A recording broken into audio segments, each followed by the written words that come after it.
Welcome to the From the 108 podcast, starring the drunk uncles of White Sox Twitter. He's a Twitter like whore, an Instagram thirst trap, and your grandma's guilty pleasure, BeefLoaf. A West Coast attitude in a decidedly Midwest body, MySoxSummer. And your host, he's sharing obscure music thoughts to give you time to hit the bathroom, Chorizy-E.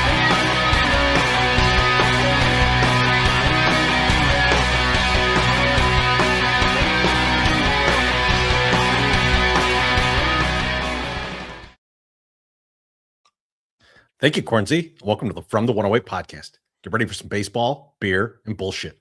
And remember the drinking rules. If BeefLoaf calls himself a menace or talks about gilfs, you drink. If MySoxSummer begs for free shit or gets piss on his hands, you drink. If I talk music or say, here's the thing, you drink. You will be drinking tonight for at least the first thing. But here's the thing. You can make all of us drink for a tip of $1.08 or more. Much more, please. Fellas, speaking of drinking, what are you drinking? I'm gonna start with MySoxSummer, and it better not be Guinness. It's not actually. I have some, but I was like, you know what? They're gonna give me a hard time if I drink Guinness again because they're just jealous of all the Guinness that I own. I've been stopping. I stop at Aldi after I pick up my daughter on Mondays because we go shopping together. She likes going shopping with me for some reason. I went to an Aldi that I don't normally go to. They have a bunch of alcohol on sale. One of the things they have on sale is the lava cake stout, the chocolate lava cake stout, $4 a six pack. So I bought a case of those because I was like, that can't be bad. And then I got some chocolate peanut butter porter, which was also $4 for a six pack. But one of the things that I saw that was labeled on the shelf, I was like, okay, where is this? It was the barrel-aged stout 4-pack for 79 cents. Chorizy. Wait, what? 79 barrel-aged stouts for 79. I mean, 4 of them for 79 cents. No way. 11 cents. 11%. That can't be actual alcohol. So this is the deal. I have not tried this yet. So I'm trying this live here. Oh, this man. cost me less than a quarter for this beer. Okay. I'm it's so a barrel-aged excited. stout, which is supposed to be the top tier of the stouts, Chorizy and BeefLoaf. So let's see. I mean, it's not pouring bad. That's not bad. Right? It doesn't. He's like Vincent Antonelli, Chorizy, in the grocery store. He's putting the fake prices on this shit. This is how we get. Yeah. That's exactly. He found the price gun. He went around. Oh, this is 79 cents. The head's not bad. It looks creamy. It looks sort of frothy. I don't know. And now the smells like a barrel-aged stout. Okay, I'm gonna say that. Let's take a taste and see how it goes.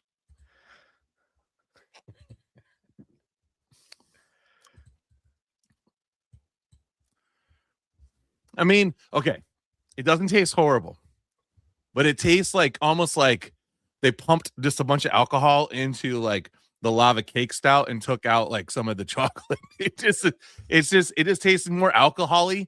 It doesn't really taste like an actual barrel aged stout. But hey man, for less than a quarter, not a bad beer. Not a bad beer there.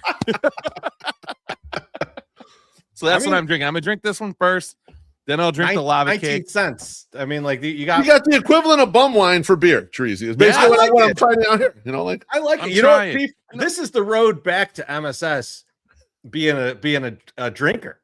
Yeah, like sweaty beer guy. Yeah, he can come back this way. He can come back if beers are 19 cents a piece. 19 cents each. That's his comeback arc. His cheapness a lot will not allow him to go anywhere else but back to really cheap beer. Like thrifting for beer is the new MSS. I mean, hey, listen, man, I like a deal, and you got to take advantage of them when you see them. You got to take advantage of them. So, Beef, what's making you emotional tonight? You know what? I've had this bottle staring me down in my liquor cabinet, and it's not one that I was like, oh no, I didn't want this. We actually went out and bought this. And I've been excited to try it. It's the Jameson, the Black Barrel. And I've been getting a little nip off of it already, and I really like it. I have a feeling I'm going to have an affinity for this. I am not going to try to race through it like I did with the cherry brandy. I'm just going to enjoy it tonight. But delicious, and could make for a real nice drunken AMA after the show. So we'll see. This came up because we were talking about, like I don't know that Malort is the Southside shot, right? Like I think like it's more it's like Malort is popular now. So and then the Southside we're not popular people. We can't don't like popular stuff. So I'm wondering, like, aloud at the bar, like, what is the Southside shot? And like, we've a bunch of people have a bunch of different opinions. Jameson came up, like, shot of JMO. A lot of people were like, that just feels like a Southside shot. I know our guy Kier said that. I was one of the people that was saying that. Yeah. Our friend Gina at the bar, she was saying bombs. Every Southside bar serves a bomb. So I get that, and so I'm like, we got to figure it out. We got a whole season to figure this out. Fireball's good.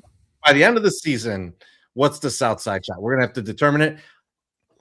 I don't mean to scare you guys, but I think we're gonna have to do a lot of shots to figure it out. I don't know about that. I don't mind doing a shot or two here and there. We go after the game, you get a shot or two, no problem. So. Nice post game shot, Benefiting your local high school. We do need the high school scoreboard. We do need that. Yeah.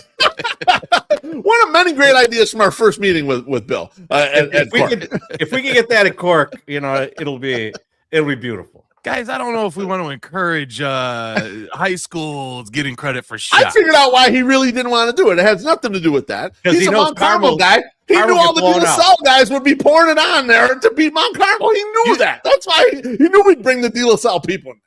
You can't and I think St. Lawrence could make a good run there too. I think St. Lawrence can make a good run. No one asked me, but I'm drinking Rev Pills. I haven't had a good Pills in a while, man. I was at the store. I was like, oh man, Pilsner. This looks delicious. I haven't had one of these in a minute. So I'm gonna have 6 of those, and then we'll see what I do after that.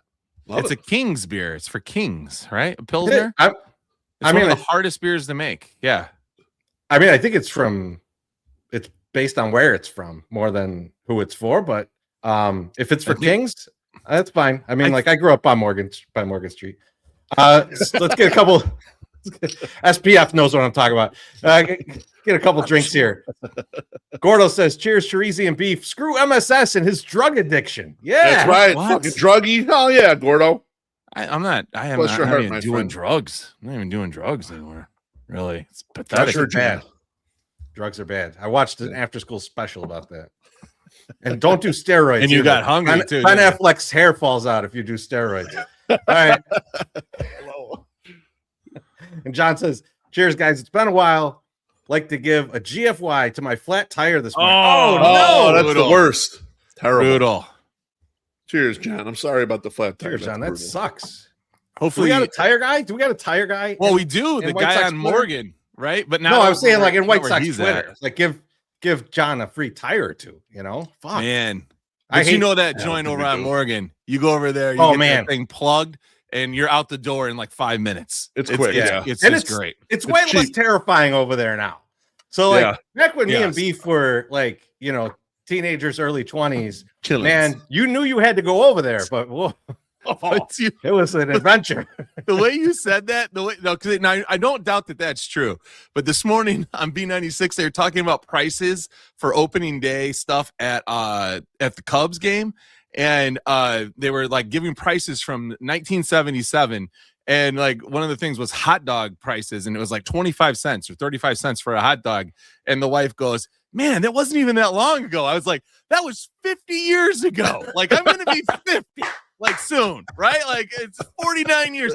That's a long fucking time. We haven't been in the 19s since like 26 years. Okay, that's been half my life. Like we've been in the 2000s. So like, listen. It's been a while. It's been a while. So I just thought it was funny. Like, and then you're saying that, man, it wasn't like that when we were kids. That was 50 years ago or 45 years ago. That's a long time. A long time ago. I said in our 20s, motherfucker. That's 50 years ago. You motherfucker. Well, that's 30 years ago for you. 30. Maybe 40 years ago for you. Fuck you, MSS, man. Jesus. Let's get another drink here. Mr. Hand says, I've got shots for you to drink. Hell yeah. Not like that. Your shots hurt. And I don't want those. No thanks. He's got good booze that he should let us just sip on. Those are good things. Oh, calm down. Those are thippers. Beef, how you doing tonight, buddy? I'm good, guys. I have so much bullshit on my banter backlog, but I'm only going to do one of them right now. And it's one that I have thought about for a while. I wanted to bring it to this forum, and not so much just you guys. I don't know if you're particularly experts on this, but I think our commenters are probably experts on this. So this is another bathroom situation at work. You got there's an etiquette situation here, and it's yours truly. I need to know some answers here. So here's the scenario. You go into the bathroom, you get to the urinal, you take care of business, you're finished, you zip up or whatever, you wash your hands, drying your hands off. And suddenly you feel a tremendous fart coming on, right? And you rip a beautiful fart. No issues, no potential of you crapping your pants. Just a real nice solid fart, trustworthy fart. Okay? Yes. My question for you guys is, how long do you have to stand in the bathroom afterwards to let it dissipate before you walk back through the threshold of the office so that people might smell it coming in with you? Now, I have probably about a 15-yard walk to the end of the hallway out of the bathroom, and then about another 10 yards to the threshold of the door for the office. How long, how many, 1,000, 2,000, how long should I be waiting in the bathroom to let the fart dissipate after I've already pulled up my drawers? You got to get out of there. Yeah. You got to get out of there. That's you.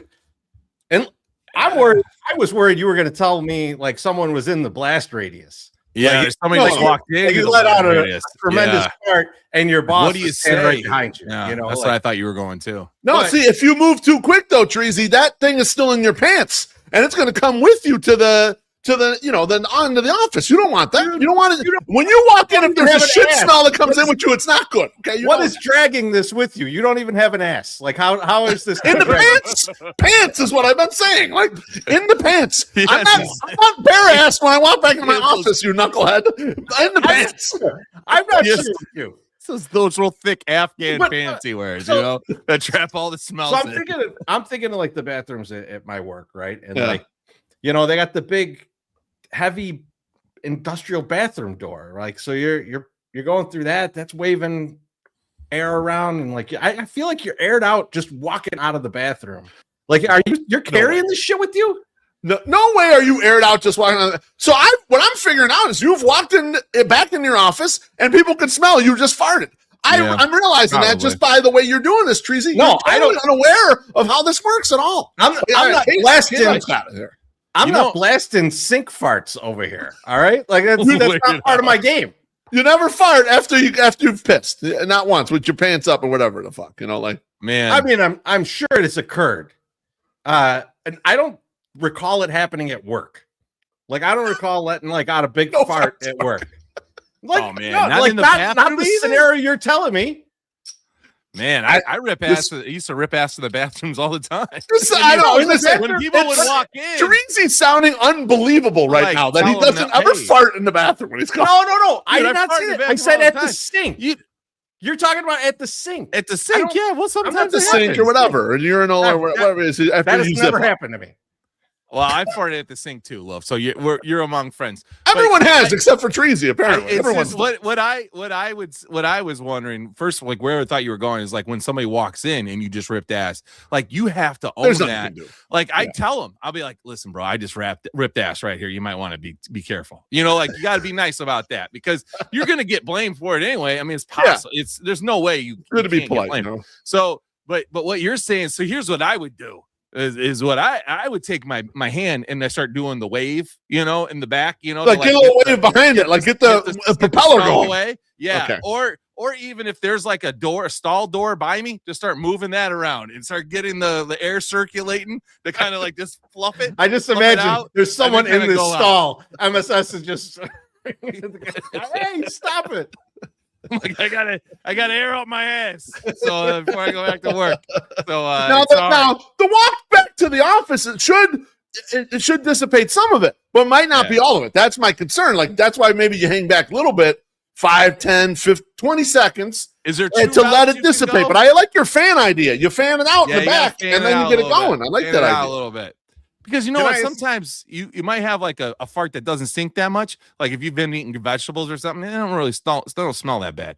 It's like when you've been eating the triple cheeseburgers, they probably do smell bad. No, you're totally wrong. The smelliest farts are after you've been drinking, you're dehydrated. The bum fart, the dehydrated bum fart is the worst fart ever. Yeah. And we, as a group, go out drinking a lot, games, whatever the fuck. So a lot of times in office, you're a little hungover, not fully hungover, and you rip one of those babies. You don't want to drag that back in the office. It will ruin your reputation. Aloha says you just gotta let people awe your farts. When you get out there, let them. No one does it. No. B, for you, are you just really angling to spend more time in the bathroom? Is that the purpose of this? To give yourself an excuse to be in there as long as possible. Matt Ramsey is. We're talking about we're talking about 5 to 20 seconds is what I was proposing. And that's not really a lot more. It's not like I'm going to be in there long enough to be meat gazing or anything. Up to 20 I think that's where you're trying to go here. I'm saying work avoidance. 1,000, 1,000, 21,000. That's 4 or 5 tweets for low. 4 or 5 tweets. What you're saying is, I bet you counted out like the inbounds on that. Yes. Yeah. No, that's what I mean. The amount of time it takes when you can go in the pass rusher in a touch football game, like 5-1,000, then you go. Then they go back to the violation. 5 second violation. 2 Mississippi. 5 minutes is way too much. It's not. That's way too much. This is seconds we're doing. Somewhere between 5 seconds and a minute. That's the max. We've already farted again in the 5 minutes. Like you're going there to start over. We don't have a dryer. There's no dryer. It's the towels. I can't. There's no dryer for you to turn on. There's nothing to do here. Man, your company just hates the environment, man. Fucking towels. What the fuck? When are you going to talk baseball? Shut the fuck up. All right. We're going to talk about farts right now. Right. Take it easy. About 35 minutes in. But you might want to turn back in 25, 35 minutes. Yeah, that's probably right. Typical show. 30 to 35 minute mark. We're talking baseball. We'll get there. Well, we might talk a little baseball in my banter. MSS, how you doing tonight, buddy? I'm doing pretty good. I mean, this beer is not good, and I'm really not excited about how it's gonna go. But you got 3 more, asshole. Finish up. We'll see. No, I'll give these to you guys probably. No, I don't want that shit. I don't want that cheap bullshit. 28 cents for a beer. Get the fuck out of here. Yeah, it's not great. So anyway, gas station stout. Yeah, I bring that over to my house. It's not. I mean, it's Aldi. It's not really a gas station. So, World Baseball Classic started, and obviously, Team Italy, right? I'm cheering for Team Italy. We got Kyle Teal. We got Sam over there. Sam Antonacci, right? Antonacci. I do this in the car 97 times. I wonder, does MSS listen when anyone else talks? Because you had heard his name like 50 times. Like, no way. Probably not. Okay. Probably haven't. So I'm like, hey, you know what? I like, I wear colors now. I don't just wear black and gray and white. I wear colors, and all Team Italy stuff is blue, right? So I was like, I'm not a jersey guy. Can't wear jersey. So I'm definitely not buying a Team Italy jersey because I will never wear it. And you can only get them in white anyway. So when I went over to the World Baseball Classic, like, a little shop, right? They're trying to shove me down, like these holes. They're like, hey, you should get this. You should get this. And the Kyle Teal jersey sold out already. Okay, so like those are gone. Can't even get those, even if you wanted to. So I'm looking at the other stuff that they have in there, and they have this nice like little Nike shirt, which I'm assuming is like the thin, material, the workout material that I love because I'm a fat, sweaty guy. So I was like, not as sweaty as it used to be, but more, this is still pretty sweaty. So I'm like, this is a good one. So it's $34, but it doesn't have anybody's name on it. It doesn't have anything special. So I'm like, player jersey would be cool because then people understand that, it's Kyle Teal. Like, I'm supporting my guy. So I go over to eBay because I was like, well, if it's $35 on the fucking the World Baseball site, like I can get it for $20 probably on eBay. Right. So I go over there, and not only do they have player jersey t-shirts, they have them in white. They have them in blue. There is a plethora of stuff there for Team Italy. Problem, though, the pricing is a little odd. So I go to the 2XL. It is $32 or $31 for the shirt. Then it's $6 to ship. So we're at $37. Now you can't read it, but maybe you can. It says due to U.S. custom policies, the buyer of this item will need to pay import fees. Motherfucker. Dude, these are DH Gate, baby. I DH Gate. $50 for a fucking Kyle Teal, Chorizy-E, that's a Glidden like 5,000 versus a real nice Nike, whatever for 35. Fuck yourself. Like I am so mad right now with the fucking with eBay. I wanted a good deal, can't get a good deal. I'm gonna have to wait till everything's over, said and done. Then I will buy the Team Italy shirt from the good people at the World Baseball Classic because this shit's too expensive. It's too expensive. Can't do it. MSS. Just buy the DH Gate jersey and see what comes. Like that'll be a fun adventure. So have them try and do an Antonacci jersey. Like I would love to see how that comes out. It'll be beautiful. I will look it up, but I did go on Temu because I was looking. I was like, you know what? Because we've had the idea of the beer buckets, right? And they're just so expensive to get custom beer buckets made. They sell them on Temu, but they are about the same price as if we bought them in America. I was like, how is this? Everything is so cheap over there, except for the one thing that we really want to get for our fans. So, yeah. So go Team Italy. Probably not going to have a Chorizy or anything going into it, but yeah, at least I was thinking about it. Chorizy, how are you doing tonight? I'm doing good. I got a couple fashion items for you guys. Ooh, wow. We're fashionable, man.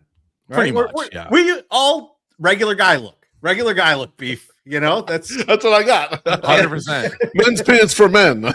Nice. I got 20 of your cut off pajama tops.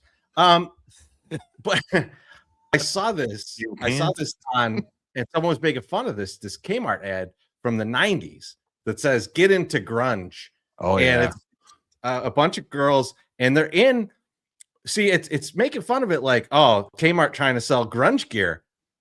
I feel like the women in this picture pretty accurate to era. Like I feel like this was the shit people were wearing. Yeah. Am I wrong on that one, guys? No. I feel like it's pretty good. But I do have a question for you. Do you guys remember there being a fucking shirtless era for men? No, not at that time. No, not at all. It's like the guy in the middle is just like so oddly placed in there with fucking no shirt on. Yeah, it is. K-Dog says this is just Airhead's promotional poster. It is very Chaz in the middle. I was Chaz. I was very thrown off by Chester, and he's not wearing his corduroy pants, so it's Chaz. It could be the all girls version of Airheads called Air Chicks. But I thought fairly accurate, except for one minor detail: the topless guy in the middle. That was it was a little off to me. Yeah, most of the stuff though would be harvested from like a thrift store or something like that, or the secondhand stores, or a Kmart. But it is very expensive for this. Holy shit! Like I don't think you could even get a dress. Like a dress at Walmart doesn't cost $39 now. This is like now. And MSS, to your point, this is 30 years ago. Yes. Right. I mean, what the fuck? This is so weird. That is so expensive. So expensive for thrift store clothes. Those import fees back then too. You didn't even know about it. It'd be like $7 worth of clothes head to toe, and then $80 for your Doc Martens you got on. Right. I mean, that was the era. Absolutely. Doc Martens. They're like $120 or whatever. Right? If you could even find them, even if you could even find them in your size as a big guy. Oh, then do it. The two most expensive items in your repertoire were some bullshit necklace that you had on and the Doc Martens, possibly your chain wallet. That's like number 3 on the list. Expensive things. Yes. And if you were into metal, you had a couple rings that you paid $7 for each. Exactly. Hats too. Hats were expensive. I was hatless back then, man. You were hatless back then. Man. Yeah. Oh, man, I had to have the. Couldn't even foot it. Couldn't cover it. Couldn't cover it with anything. I know you had too much. You gotta let it loose, man. Everyone gotta be able to see it. What the fuck? Beef. My other item. You've been big on this shit about. On the airplane, we got to start wearing suits, baby. I found the suit. So Fruit of the Loom, they're making this in Japan. It's the Fruit of the Loom formal suit. This shit looks excellent. I cannot wait to get my hands on one of these. MSS. I'm putting you on this. I'm putting you on this. You got to find these for us because I don't think they make them here. We got to track these fucking things down. Me and you wearing suit to the game. Athletic formal suit. Oh yeah, I'm in. If he finds these, though, these are the type that someone was free balling in already. So I'm a little nervous about what we might get, Trees. No, I only buy new stuff. One jack only in there, Beef. Yeah, you just wash on cold a couple times. It'd be wash that right out. Get the ball. Get the pubes out of there. Yeah. Is that acceptable to you, Beef? If I walk on the plane with that, is that acceptable? Actually it is, because it's kind of full clothing. Now, no one's gonna do that. I just want people to like be fully clothed and bathe before they get there. All right, this is too much. And keep your goddamn motherfucking shoes on the plane. Is that too much to ask? I don't want to see your bare feet out on the plane. That simple rules here. 100% on board with that, man. 100% on board with that. You know, that's the crazy thing about trains, planes, and automobiles, man. Like, I love John Candy in that movie, but it motherfucker takes his like socks off in the plane, and like the end of that movie is so heartwarming, but it also kind of makes that part way worse, because that's a homeless man taking off his shoes and socks on an airplane. Yeah, that's gross. That's wild territory, man. That is fucking wild territory. Should have just arrested him at the end instead of taking him home. Man. No, I really want to help you out, but you took your shoes off on the plane, and we got to sort that out first. Figure that out first. MySoxSummer. Yeah. Why don't you pay some bills, my friend? Let's do it. Lent is just around the corner, and while you're giving something up, you shouldn't have to give up flavor. Whether you're observing Lent or just looking for the best catch in town, Lawrence's Fish and Shrimp has your Friday and every other day covered. From our legendary jumbo shrimp to our perfectly seasoned fried catfish, we've been serving up the city's favorite seafood since 1950. It's crispy, it's golden, and it's always Jesus approved. After all, he knew a thing or two about a good fish dinner. Remember, Lawrence's has 4 convenient locations for all your holiday feasting needs. 2120 South Canal Street, 3242 West 87th Street in Evergreen Park, 50 South Manheim Road in Hillside, 3248 Vollmer Road in Olympia Fields. Order ahead to avoid the wait at chicagoshrimp.com. And remember what Jesus said to his followers: follow me and I will make you fishers of men. But if you're just hungry, go to Lawrence's.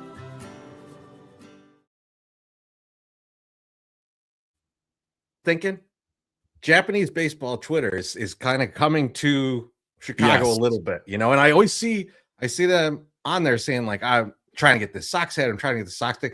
We should work out a trade, some Sox gear for those athletic suits. Those suits, yes, they make them in Japan. So we'll do a little swap. We'll get that. We'll get that out. Well, no, we'll just ship them to each other. We'll ship them some Sox gear.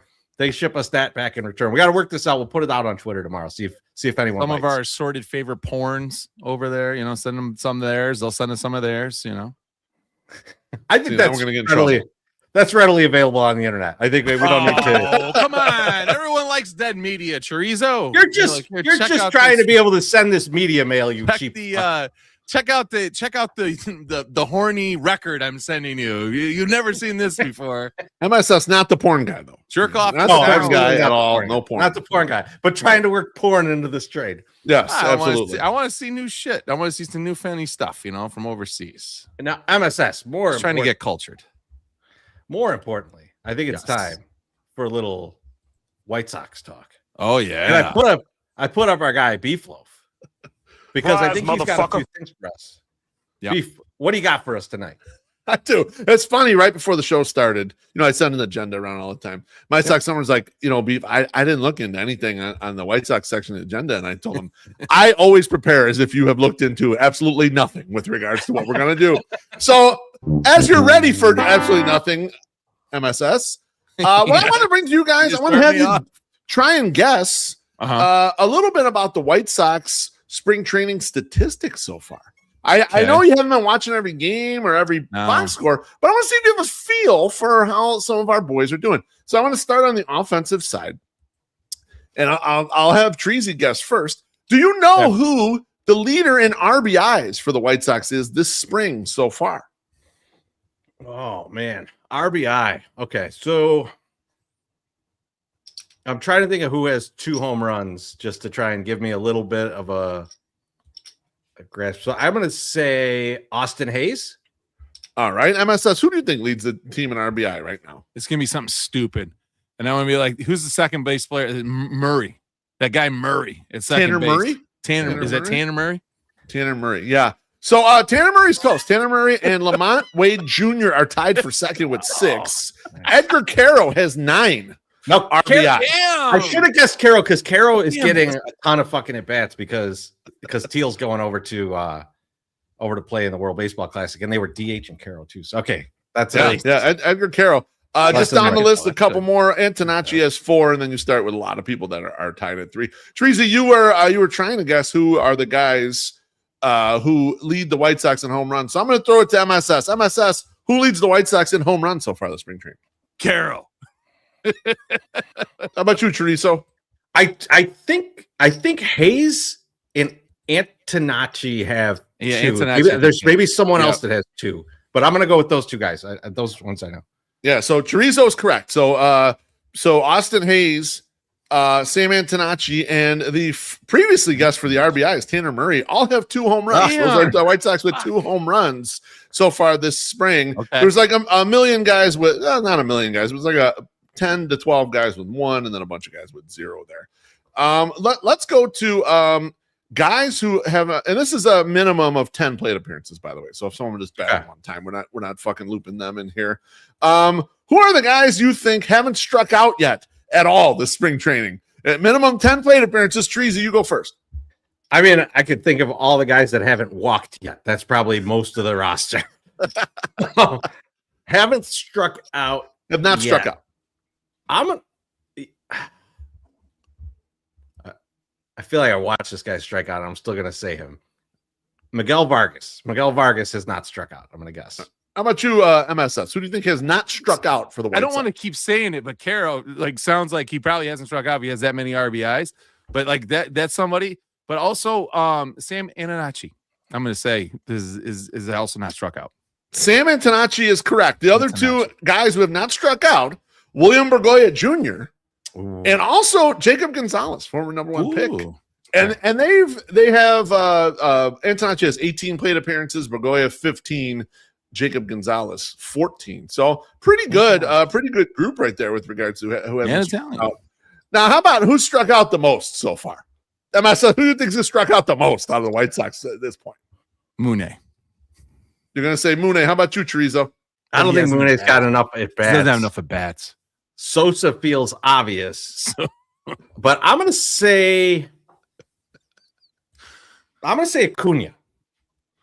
Acuna. Nope. No. Sosa's only struck out 3 times. Acuna also only 3 times. Murakami has struck out 5 times, but you got to remember, MSS, he left camp a little bit early, so he might have been the leader, but he's not the leader right now. And he was fatigued. He was fatigued for that one game. So there's 2 guys with 7 strikeouts so far. That is Derek Hill and Drew Baker. So 2 guys fighting for outfield spots have struck out whopping 7 times already. Jared Kelenic and Kyle Teal, 6 strikeouts each. So that's quite a few strikeouts for those. Teal also left early, so. Also left early. Who leads the White Sox in stolen bases so far in spring training? Chorizo. Ooh. Let me think who I've seen run. I haven't watched much. I'm trying to think of who I've seen run because I saw him steal a bunch of bases. I'm gonna take Aaron Baker. Yeah, that's what I was gonna say. Baker. And I was gonna say Lamont Wade Jr. Lamont Wade Jr. ain't running. No. So it is Drew Baker and Sam Antonacci are tied with 3. Yeah, no, I had Darren Baker. I had Darren Baker because of the delayed steal. No, Darren. Darren Baker might not have. Let me just check real quick. He might not have 10 plate appearances. So let's see. Yeah. Okay. So when you unfilter for this 10 plate appearances, you go down to 0. Darren Baker also 3 stolen bases. Chorizo. So you are technically correct. 3 stolen bases for him, for Drew Baker, and Sam Antonacci. So nice work there. I just want to keep guessing Sam Antonacci. Let's go back to the to minimum 10 plate appearances. Who leads the White Sox right now in WRC plus? So just kind of overall best offensive performance, minimum 10 plate appearances. MSS, who you got? I mean, if he has the most RBIs, wouldn't Quero be the best, being the best, scoring the most runs? I'm gonna go with Sam Antonacci. All right, you're gonna go with Sam Antonacci. How about you, Chorizo?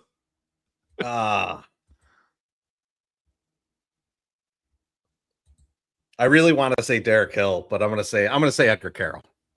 Edgar Quero is actually second at 234. Sam Antonacci third at 229. Oh. Number one with a bullet, WRC plus right now. Deal. And mind you, it's only 10 plate appearances. Is Luis Angel Acuna, 261. Oh. So he's having a nice little spring. He homered the other day. So very nice job for Acuna. Now let's flip it over. Who has got the worst WRC plus minimum 10 plate appearances? Chorizo. Who is the worst hitter in camp so far? Trying to think of who I've seen up there a good amount and just look fucking terrible. I feel like every time I see Drew Baker, he's making it out, but I'll go Drew Baker. Okay, how about you, MSS? Man, I don't know. Who sucked so far this spring training? Who sucked? Who has sucked? Oh man, can I add a guy because I want to put Kelnick in there too. It's Okay, you may add Kelenic. Go ahead. Yeah. Is that okay? Because I'm going to say Mydroff, and I haven't heard anything about Montgomery. So like, but I don't know if they're the worst. But like, they just don't seem to be doing which Montgomery. Yeah, which Montgomery you want? Colson. Okay. Good job, guys. Colson Montgomery is third worst with a 33 WRC plus. Jared Kelenic, second worst, 16 WRC plus, but number one with a bullet. And my guy John Carney nailed it. Is Kyle Teal. He has a 10 WRC plus. He's stunk so far. Tough roads for those hitters. Let's flip it over to the pitchers real quick. I think it's worthwhile to get into the pitching. White Sox fans fucking love pitching. First up for you guys is who has the most strikeouts out of White Sox pitchers in spring training? Chorizy-E. I'm gonna go. Okay, so I keep seeing this motherfucker pitching. I don't know if he has a lot of strikeouts, but I just like every time I've watched a game, they for some reason are pitching this guy, and I guess it's because he's their union rep. But Chris Murphy, I'm gonna go Chris Murphy and see where he's at on the list. Okay, Most strikeouts. Anthony K. You're gonna go Anthony K. Okay, Anthony K. Chorizy-E, you are absolutely correct. 8 strikeouts for Chris Murphy. He's number one. Anthony K is 4. Now K's per 9. I guess I'm last though, right? Because he's pitched 100 innings already. He has 8 innings pitched, so that's not too bad. Next up after him is 7 for Jonathan Cannon, who's also pitched quite a bit. So Jonathan Cannon is 7 2/3 innings. So they're trying to get a look at these two guys. You got Tyler Gilbert and Brandon Eisert, both at 6. This is like Chorizy's favorite category, but I'm gonna let MSS go first. Who out of the pitchers, who has the most walks in spring training so far? What pitcher is dealt out the most walks so far? Fuck. Man, I'm gonna go Shane Smith. I don't know. Go Shane Smith. Okay, how about you? I don't think that's right, but I'm gonna go Cannon. Cannon is pitched a good amount. I'm gonna go with Jonathan Cannon. You know what? Jonathan Cannon's only issued 1 walk. Damn.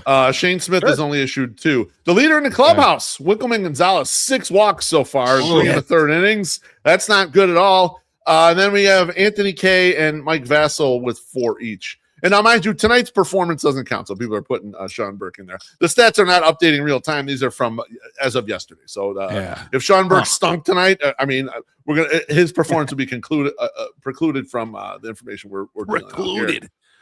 Now, I already mentioned the innings pitch a little bit, but I thought this was kind of interesting. Let's go with let's just go with overall performance at this point.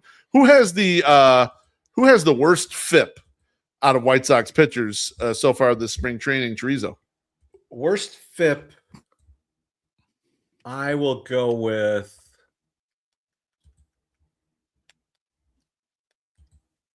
Mike Vassell. Okay. How about you, MSS? Worst FIP? Gilbert. Tyler Gilbert. Okay. No, actually, what's funny is the worst FIP guys are guys that probably won't be on the roster anyway. Tommy Vale, 12.67. Tyson Miller, 10.76. And the aforementioned, I'm surprised no one guessed Wickleman Gonzalez, the man who has 6 fucking walks already. Yeah. He's up above 10 with his FIP. Now let's go in the other direction. Which pitchers have the best FIP so far this spring training? MSS, you're first. Jonathan Cannon. Okay. How about you, Chorizo?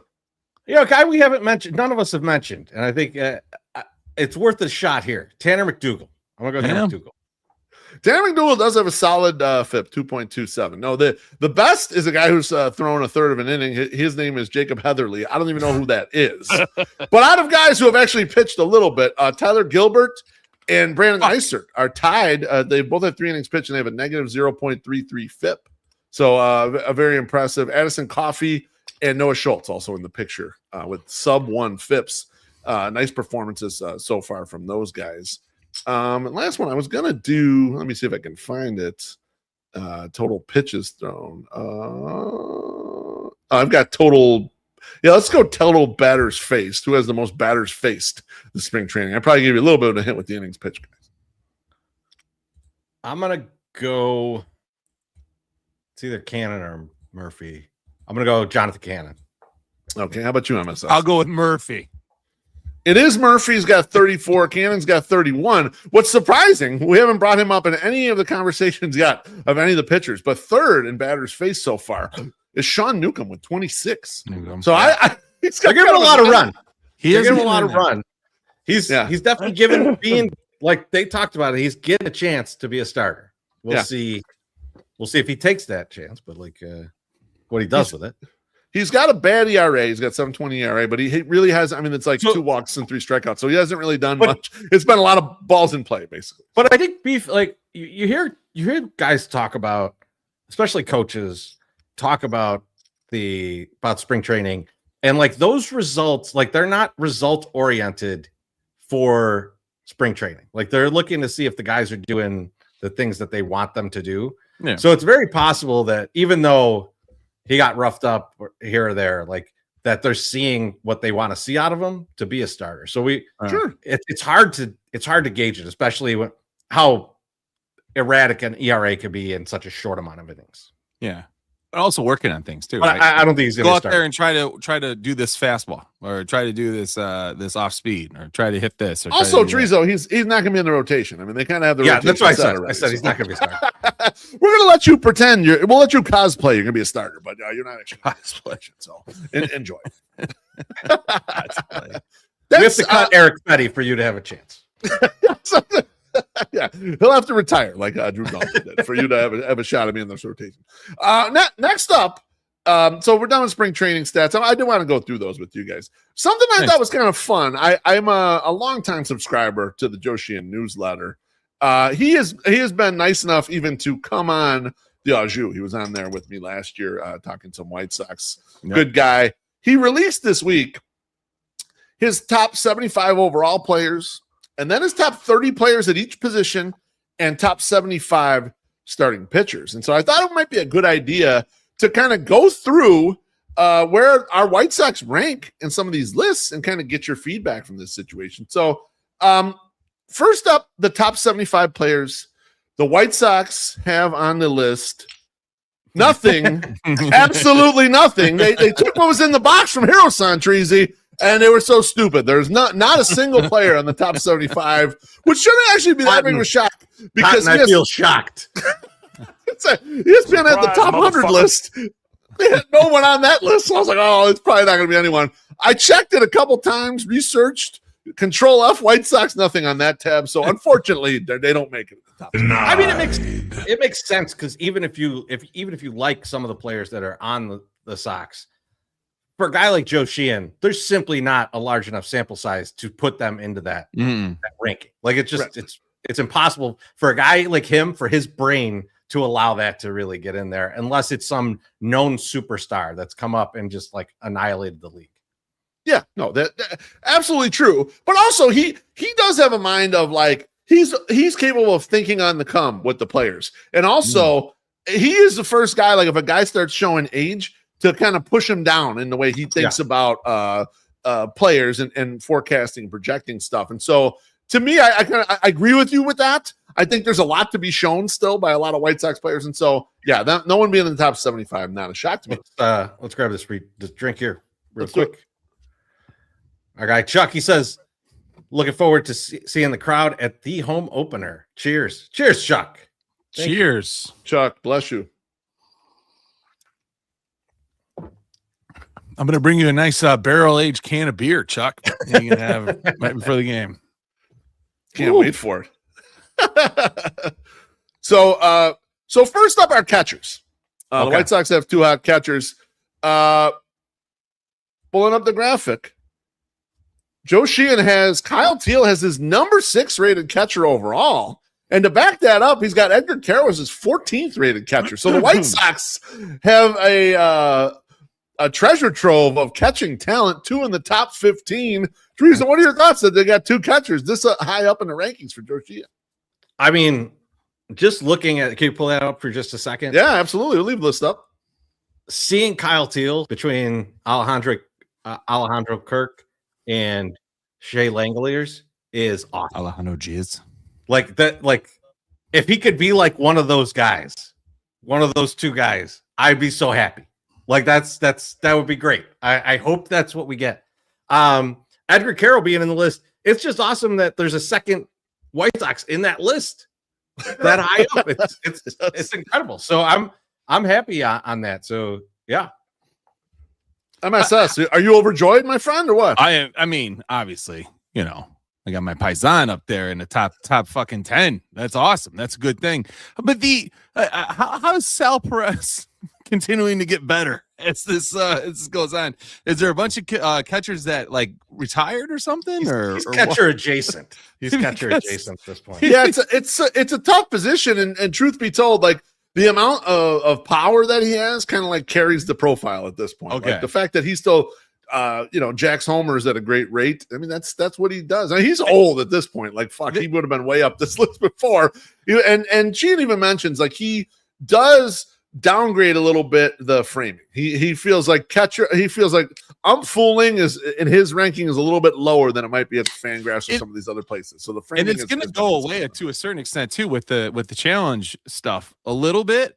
Yeah, but the start of it. This is the start of it for sure. Yeah, you're not gonna get challenged on every one. So the framing is still gonna make a little bit of like it's gonna be somewhat important still. Yeah, like, no, agree. Yeah, you you're can't right. challenge every fucking pitch. 100%. I don't think I did justice to my guy Kyle Teel. Like Kyle Teel is a bona fide, like he could be a superstar for the Chicago White Sox if he does the things that everyone thinks he's going to do. So I just.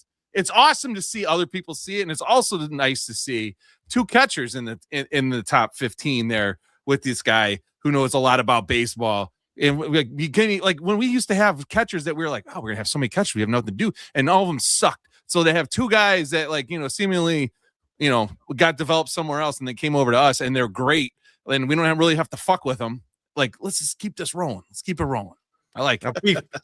MSS brought it up, and I got a question for you guys because I was thinking about this the other day with the ABS system in place, and I think framing is still going to be a big part of the game. It's still because the batters I think are not going to challenge as much. I think the coaches are going to put this in the catcher's hands a lot more, and the batters are only going to do this in like the 9th inning.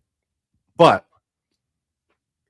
if a catcher is very good at this, very good at challenging pitches, is that going to contribute to their defensive rankings as we move along? Like, I don't think it will right away. Yeah. But like, if someone is excellent at that, like if they have an excellent eye for the strike zone and like 80% of the time that they challenge, they hit, like, will that start to move into their defensive metrics at all? Because I don't know. It's a good question. It should, right? It should help them, but I don't know. I have no idea if it'll enter into it. It might though. Think of like your Mercedes would have been like a savant with like calling out things, and like he ended up being like a +4 WAR because he could get the challenges just 100% correct. Like that'd just be amazing. But he couldn't bend over to block a ball. But it was. I feel it can challenge with like nobody's business, and like he's like a +4 WAR. I feel like having seen the extent of his career and like how everything went, he might be a little irrational with his challenges. I'm just gonna say. No, get the fuck out of here. All right, let's move on to first base. Now, the White Sox made a big signing in the offseason. Munetaka Murakami. Yep. And Joe Sheehan's got him ranked 23rd out of first basemans. MySoxSummer, you see some old friends hanging around that ranking as well, so in and around that group. What do you think about Murakami at 23?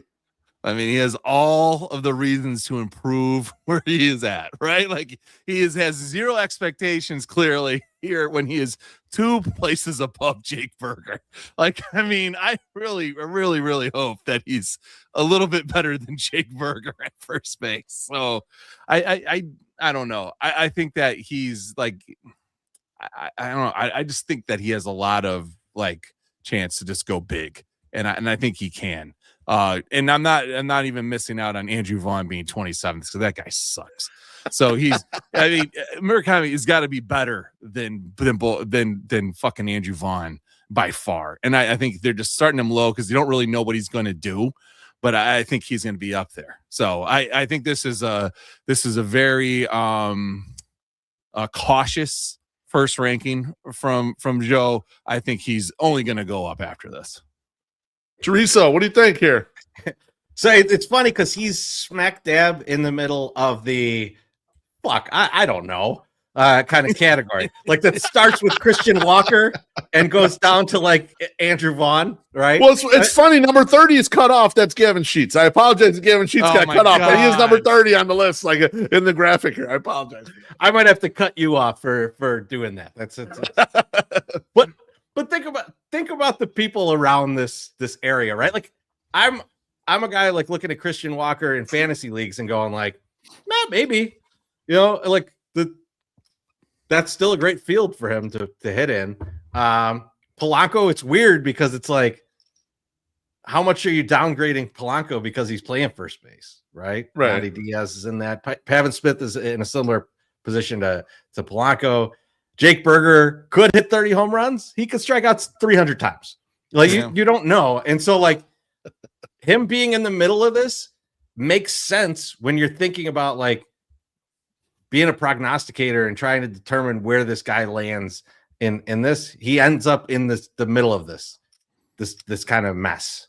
So he's in the blob. He's in the middle of the blob. You're right. He's in the blob. He is in the section of like, I think what I described it as the best I could think. I don't know. But like that's the description. Couldn't agree more. I thought it was a fun spot to have him in right there. Kind of right around a bunch of old friends, Andrew Vaughn and Jake Berger and fucking Gavin Sheets. Nice to see them all together. I thought you guys would enjoy that. Now, second base. Let's get a drink real quick. We got a nice drink. Beautiful. Nice $10 drink here from our guy Jerry. Says heading to Casey for a little Friday and some 108ing. Looking forward to watching the replay. Cheers, boys. Jerry, Cheers. Appreciate you, my friend. Be good. He won't. It's gonna have a couple 2-3 cocktails. I think a very responsible night. I feel. Jerry, I'm gonna bring you one of these beers too. I appreciate that the big homie Uncle Ted is in the comments because he is commenting on every single one of those. He hates every single one of these rankings. He may not like this one either. Second base, Joe Sheehan has the big homie Chase Mydroth at 24. Chorizy-E 24. You see his neighbors there. What do you think about a ranking of Chase Mydroth, 24th best second baseman? All right, look. I have not been a big Chase Mydroth fan. Me and Brian Billick had words in the stands over Chase Mydroth. He's very pro Mydroth. I'm very anti Mydroth. I think he ends up being kind of a utility guy. However, fuck this. He should be higher than this. Like, all these fucking second base. Fuck Jeff McNeil, right? He's ruined 80 of my fantasy teams. Fuck him. So I don't know. I mean, it's tough because how much are you laying on defense here, and then how much are you laying on the hit tool? I just like that he's in front of Luis Arias. All right, that gives me some happiness. But yeah, 24 just feels low on Chase, even though I'm not a Chase guy. Excellent. MSS Chase at 24, too low, right? Or too high, maybe. I think he's climbing, right? Like he was nowhere to be found before, obviously, for obvious reasons. And he had the ball bouncing off the top of his fucking head to start the year last year, when he first came up. And now he's in the top 25. So that's pretty damn good for me. Like I have really I don't want to say low expectations for Chase, but like I'm just like, whatever. He's like house money to me, to be honest. Like he's serviceable. He's doing well enough, like batting offensively and defensively. Like I'm okay with it. So like, no, I think this is like, I don't want to say found money, but like it just feels good. Like it's like any type of success we can get from him is decent. And I also agree with Chorizy that having him over Araya is great. But also Jonathan India, another person that people are like, we should pick him up. We should pick him up. And my drop is already better in Joe Sheehan's eyes, which is awesome. Beef, there's one guy on that list that I think, just for me and you, as guys that are like, don't count on your goddamn prospects. Don't do this shit. Don't jump over the fucking moon for your fucking prospects. I love seeing Gavin Lux this slow. It just fucking warms my heart. It warms my heart. Untradeable. Oh my God. Untouchable guy. And if we were to dare say Brandon Lau should come to the Sox, be like, oh my God, they could get Gavin Lux for what you get Brandon Lau for. All right. Have fun with Gavin Lux. All right. Now we're going to start getting into the ones that maybe a little question here. And this is the shortstop ranking. I'm going to pull it up and I'm going to have MSS go first. Joe Sheehan has Colson Montgomery ranked as the 20th best shortstop in Major League Baseball. How you feeling about that ranking at 20th, MSS? I mean, I feel it's like a little low, but again, he wasn't there last year. So like for him to be like, he has the power, he can play the position. And I think this year will be a big year for him to like step forward and show what he can do. Like that. This is a big one. Like this is his sophomore effort. You know, I know he's been up before, but this is his sophomore effort to me. So like, he's got to go out there and come up with like a good second record, you know, not drop off like a, you know, he had the Blue album like Weezer, right? He dropped the Blue album last year. He's got to drop a Pinkerton, but it's got to be more commercially acceptable, you know, than Pinkerton was, because it was like a bummer out the gate. But like, just I need to see him do something in his sophomore effort here that like just pushes him up. But I think it should be a little higher, but I'm not like upset by it. Okay, fair enough. Chorizy, the comments are pointing out that McGonigal is 12. I'm already looking at McGonigal. That's all I had my eyes on. He hasn't played a game yet. When he said this, and Beef, I mean, we got to talk after the show about our cash positions on Kevin McGonigal. Because if Sheehan's got this, like, how is he butted up against Dansby Swanson already? And like past Zach Neto. Like Zach Neto, the thing about him is like, put everything else aside, you know that you have one of the best fielding shortstops in the league right there, right? Like, so you're the glove is excellent. So McGonigal's jumping him already. McGonigal's jumping Willie Adames, who I know could hit 30 home runs in a season. Right. Tovar's there too, another great glove. He's jumping all these guys. Yep. So two things here. One, I'm surprised how high McGonigal is. Two, I am fucking livid that both Colson Montgomery and CJ Abrams are behind Anthony Volpe. All right. And I think Yankees fans are with me on this. He was hurt last year, though. I mean, you got to be fair with him. I think Yankees fans are with me on this. I don't think that I'm saying something controversial here. Incredible. So Timothy Maurer put up something there about Pinkerton. Yes, Pinkerton was a good album, but it was not. It's like not commercially accepted right not out commercially. The They're best. It's a classic record. Awesome. And it's a good one. So I just need it to be a little bit more commercial. I need it was a good sophomore effort in retrospect, but like during the time, everyone was like, "What the fuck is this?" So yeah, this is a little different, but yeah. And then I think he said fucking Sterling bullshit, but it's like I don't know what he spelled there. That's awesome. Let's slide over to third base. We get our guy Miguel Vargas, aka Big Al Vargas, and Chorizy-E. He clocks in at number 26 out of third baseman.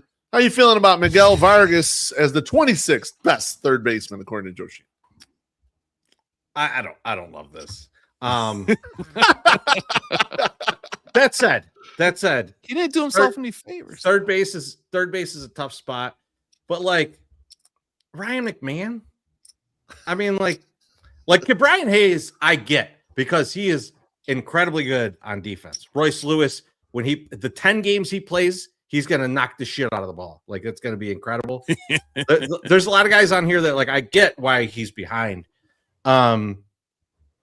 But I mean, like this beef, I think both you and I have talked about this, is that like Miguel Vargas got to turn those doubles into home runs, or else he's just not even a starter. You're just not. Yeah. And so either he's got to really get the glove going at third, but he ain't Cabrian. So he's not going to be able to do that. And but like even some of the guys close to him on the list, like Granifo is a good third baseman. Like those guys are going to stay in front of him because just purely of defense, unless the doubles turn into home runs. That has to happen. He's got to be high 20s home runs if he wants to bust in on this list, and he hasn't done that. So I get where Joe Sheehan's coming from on this, but man, too close to Moncada for me to feel good. Well, that's what I'm looking up right now. Like I just wanted to compare these two because I can't say for certain, but I'm going to pretty much think that he played a lot more games than fucking Moncada did last year. But you got to remember, this is a 2026 ranking. So don't worry so much about what they did in 2025. This is what he's projecting what they're going to do in this next year. That's why the guy on the last graphic, the shortstop who never played yet, he has him at 12 on the shortstops. This is a projection into the current year. So okay, Brian, look through this out there. Who the hell is Joe Sheehan, anyways? In this house, Joe Sheehan is a fucking hero. So just shut up. Yeah, I don't know what that's supposed to mean. Anyway, yeah. So this is tough. That's a tough ranking. It's really low for Big Al Vargas, I think. MSS, right? You'd like him a little higher, right? Yeah. I think it's a little low. But here's what I would say though too. He didn't play a lot of third last year, right? He played primarily first base. Like he was over there and he did well. So like I don't think you can rank him too high, and say, oh well, because of what he did at first, he's going to do great at third. So it's hard to give him like some type of a. It's like a good point. It's a good point, MSS, because we don't really know how he's going to play at third base with an extended run. We've seen some things where it's like, okay, he seems okay at third base, but giving him all the innings there, it might show some holes. So I get why he's where he's at. Frustrating though. Yeah. Next up is left field. I know you guys are waiting with bated breath to see where Andrew Benintendi is, and boom, he's the number 29th rated left fielder. Chorizy-E, too high, too low? Where are you at with Benny's ranking here by Joe Sheehan? I think it's fine where he's at, but Sheehan doesn't have the foresight that I have for this Benintendi year. The 30 home run Benintendi year that I proclaimed on Future Sox. And then Benintendi immediately got hurt. So look, I'm doing God's work here. Either I'm predicting an actual 30 home run season, or I'm putting this motherfucker on the 60-day IL. Either way, you should thank me. So I think he's perfectly spotted right here, almost at the end of the line here. Yep. But look at the guys in front of him. You can't really give me a reason that he should jump in front of any of these guys. In fact, like if Lord Gurriel Jr. is healthy, like I don't even know how that's a fucking question. So right. I got no problem with where he's at, but baby, 30 home runs. MSS. Andrew Benintendi, too high, too low? About right? What do you got? I think he's about right. Unfortunately, he's about right. Like he's just not there anymore. We sit out there. It's hard to make fun of him as much as we do, and then not expect this to like carry through to his ranking in this newsletter, because like the guy has the worst jump in the major leagues. Like he literally does. Like you can't even see the fucking ball. It's like I don't know. Like so like I can't be saying he should be much higher than this. No, he shouldn't probably. So like funny. MSS. I'm glad you brought that up, because like the defense didn't even come into my brain, because I was just trying to think like, man, if he could only hit a little bit. And if you bring it up like this guy's a DH, he's not supposed to be in the outfield. This is better. He's ranked this high because of his hitting, Chorizy. This is not because of his defense. I mean, when Corey Lee is an option to go into left field instead of Benintendi, we got problems. Like this poor guy. Like I did like Baloney's that 30 Benny home run seems less possible than Eli. That's not true. I think he could definitely hit 30 if they just never made him play left field. Well, here's the thing, though. Sox Life brings up in the comments. Guy lost 15 pounds. He's light as a feather now. Crazy 15 less pounds on the Achilles, but is that 15 less pounds hit the ball of the ballpark? What the fuck?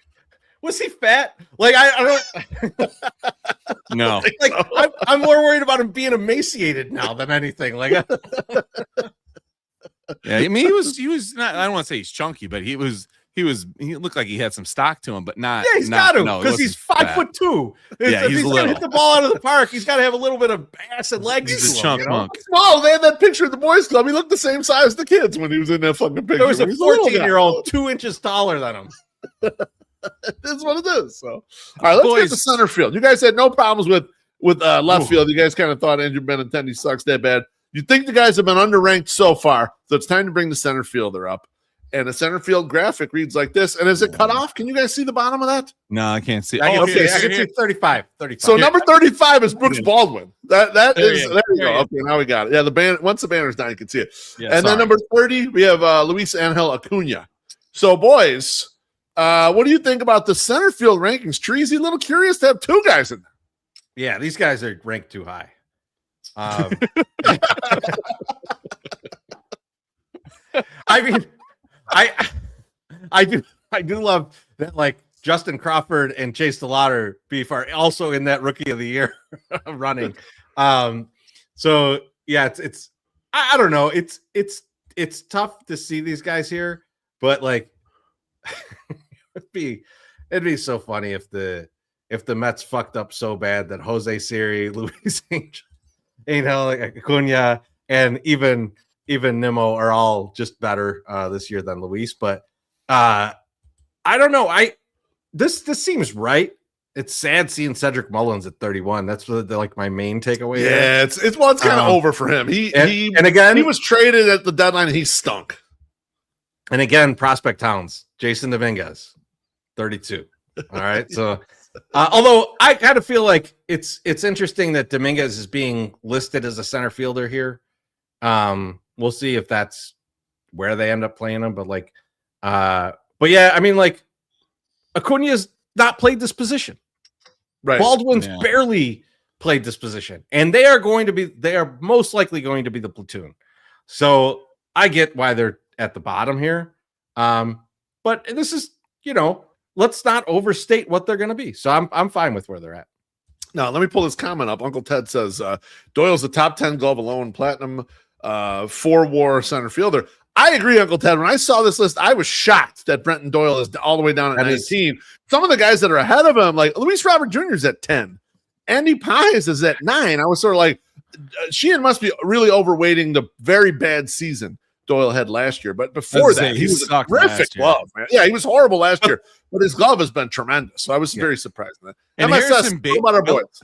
I looked up, I was looking at some of these previous rankings, right? So you like Harrison Bader, like what did he do? And like he had a really good year last year, and then butt up against he had an outlier year last year, and I think maybe he's being overly punished here, MSS, because I think Sheehan's thinking the fall off is going to happen, and I think he might be maybe over punishing him here. I don't think he's all the way at the end of the list here, but it's like he should be a little bit higher because he was like 3-2 or something last year, and that's good. So you have motherfuckers that have never played an inning on this list. So yeah, it's crazy. Again, I don't mind this, and I'll echo what Chorizy said. Like, this is where we're at, right? We had, I'm assuming Luis Robert Jr. is higher, the 19. So yeah, he's got to be up. He's up there tops somewhere. But like, Brooks has got a lot he can do a lot of shit, and he can come out of nowhere and not nowhere, but he can come out in there and do something. He played the position well, end of last year, definitely deserves a shot. And then this Acuna, it's just, again, I don't want to say it again, but found money. He got rid of the $20 million, and he got this other guy. Maybe he's not a switch hitter. That's okay. But maybe he'll do decent. Maybe he'll be a serviceable center fielder. So yeah, there's a lot that could happen here.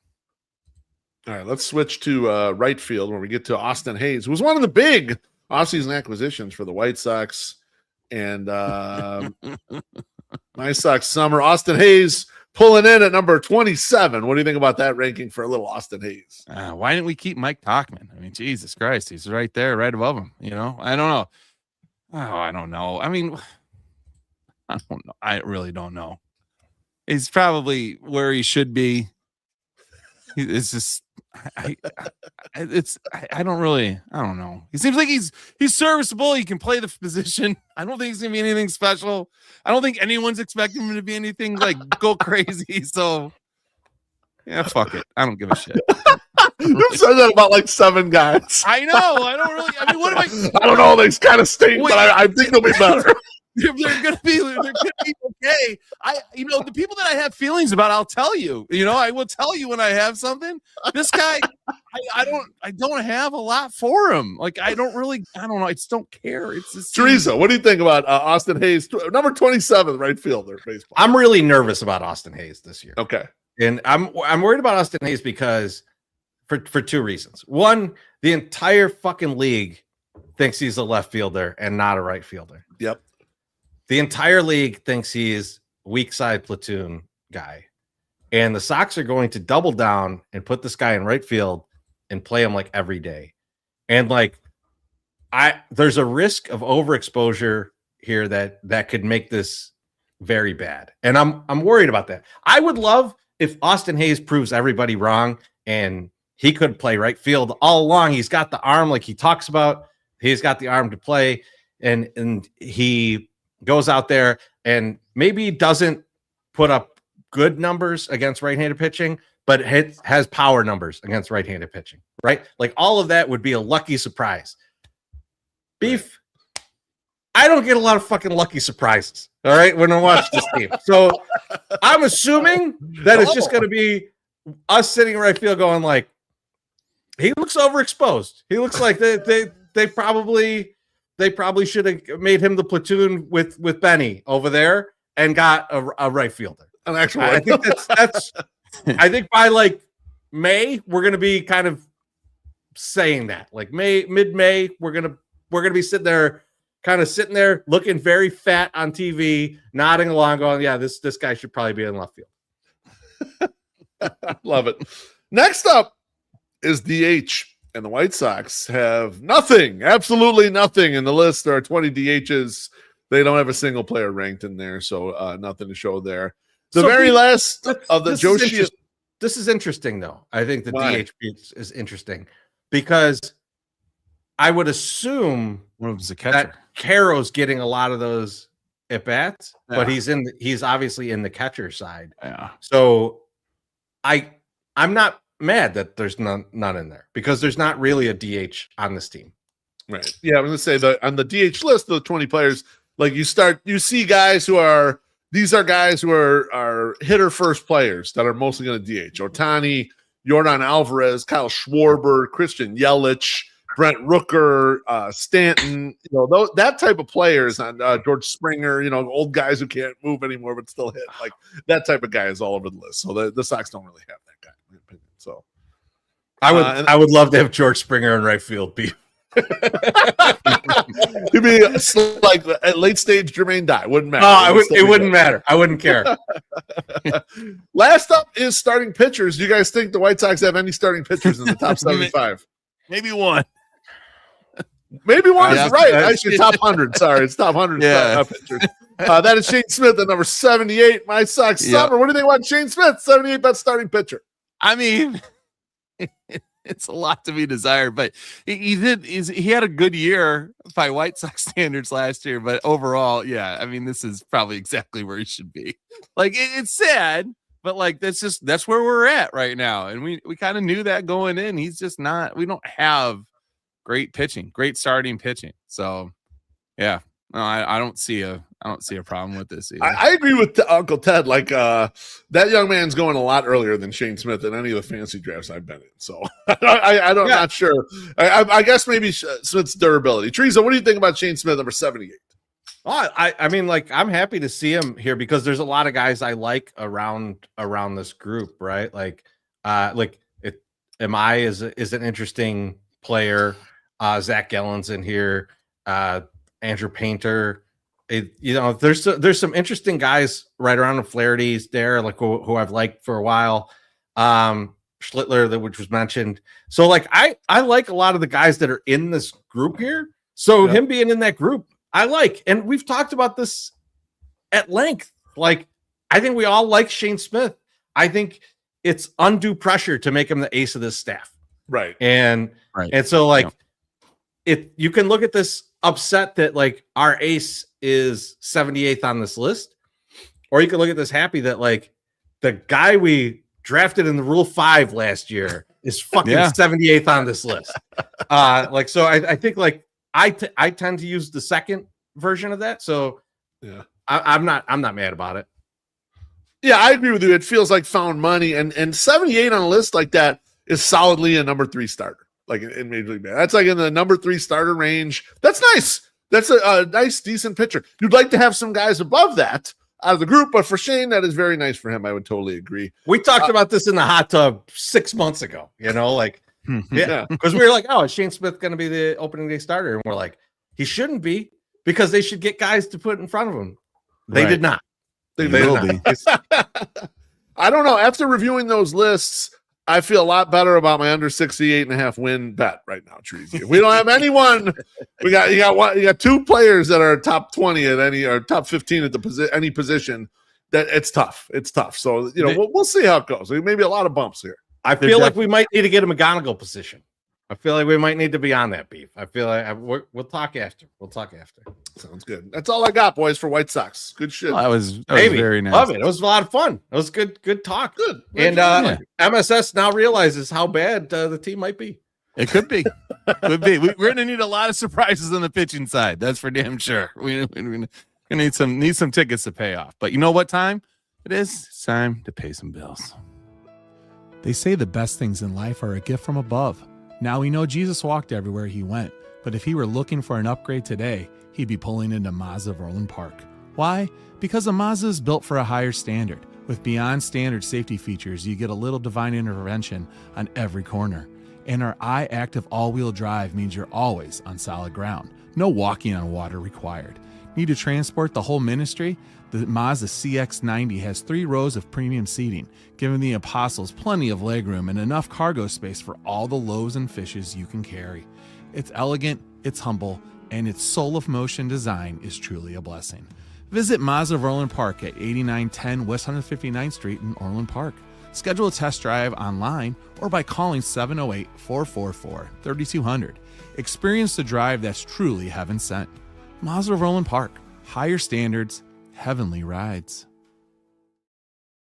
Man, baby, such a good read. Great license plate. Every week I think about that license plate. Beautiful. But guys, it's time for a Chorizy creation. It's time for the stupidest shit we've read on the internet this week.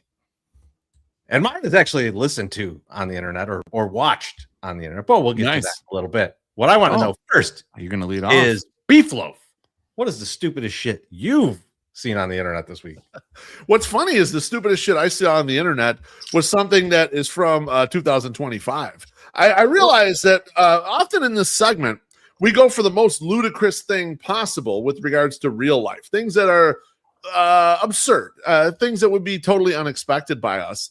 And this time I wanted to go with something a little different. I found a Bleacher Report ranking from 2025 of the top 100 NBA players of all time. And now the overall rankings may be just fine, but I found some really absurd things amongst the rankings that I want to point out to you guys. The top 10 rolls up like you think it might with some of the all-time greats, but when we get to number 7 and number 8, I had a major problem right out of the gate. The Bleacher Report ranking has Tim Duncan at number 7 and Larry Bird at number 8. Boys, I watched both of these guys play, and there isn't a single doubt in my mind Larry Bird is a much better basketball player than Tim Duncan. And I love Tim Duncan.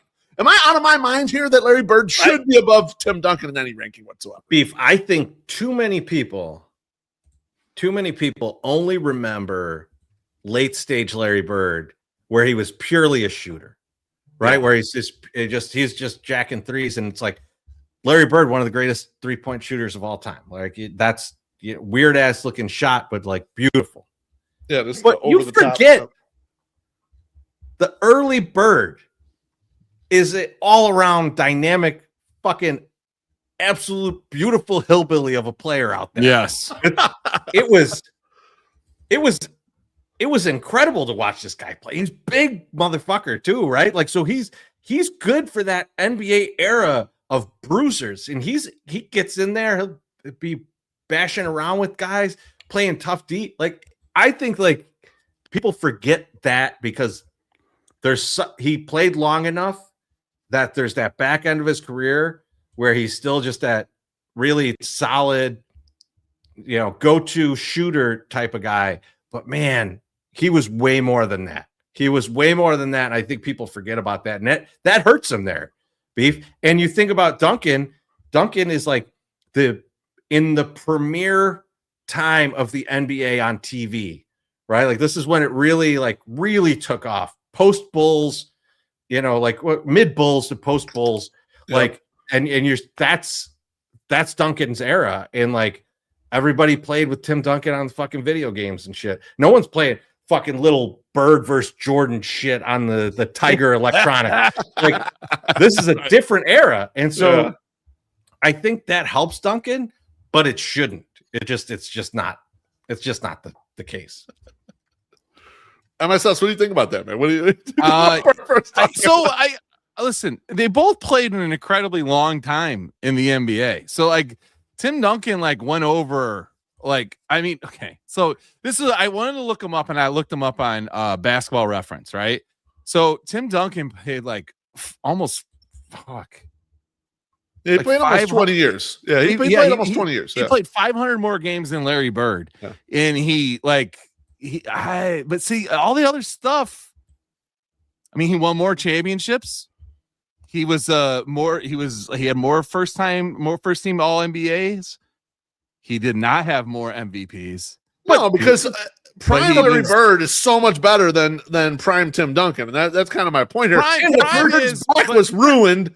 Yeah, it's look at the whole Bird Celtics are going against either Magic or against Jordan, right? I mean, like they didn't have a break. Not to mention in their goddamn division, they had to go against Julius Erving and Moses Malone. Like it was not an easy ride to the title every year. Come on now. Now I'm going to ask you a question. I'm going to ask you. This is the legit question. When we were coming up and watching the NBA, these guys were like they sold us these players, right? The players were sold to us. They were marketed to us as incredible players, and and they were very good basketball players. Do you think that the next generation, like the Tim Duncan after all that stuff, was not given as much hype, and it was just they were still good players? They just weren't given that push where they have their own Saturday cartoon show, because it's sort of odd to me, because I think that there is a fucking they're still incredible players, but they just weren't marketed as well as some of the guys coming in. No, it's just different marketing. You're thinking we grew up with Saturday morning cartoons, and they're on that shit in McDonald's commercials. Inside Jam. Yeah, these guys are on video games. Video games.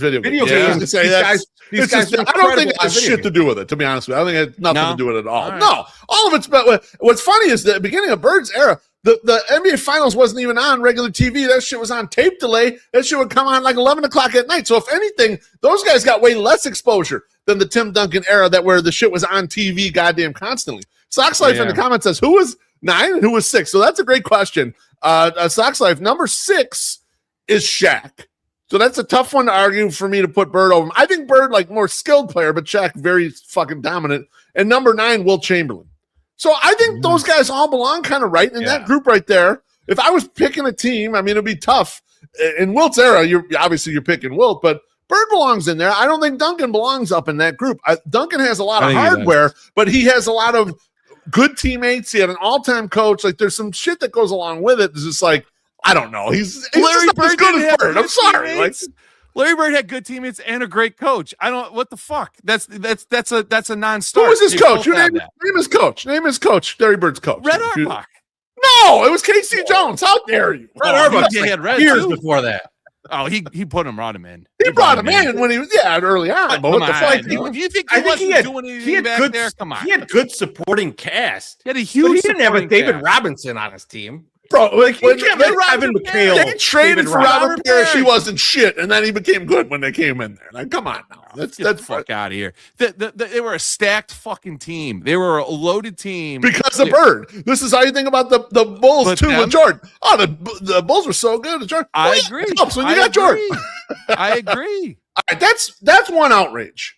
Okay, you can't say Duncan didn't have like the next outrage starts at number 10, and now it could just be an era thing. This might have more to do with era than the last one, MSS, in my personal opinion, because number 10 is Steph Curry. Yeah, okay?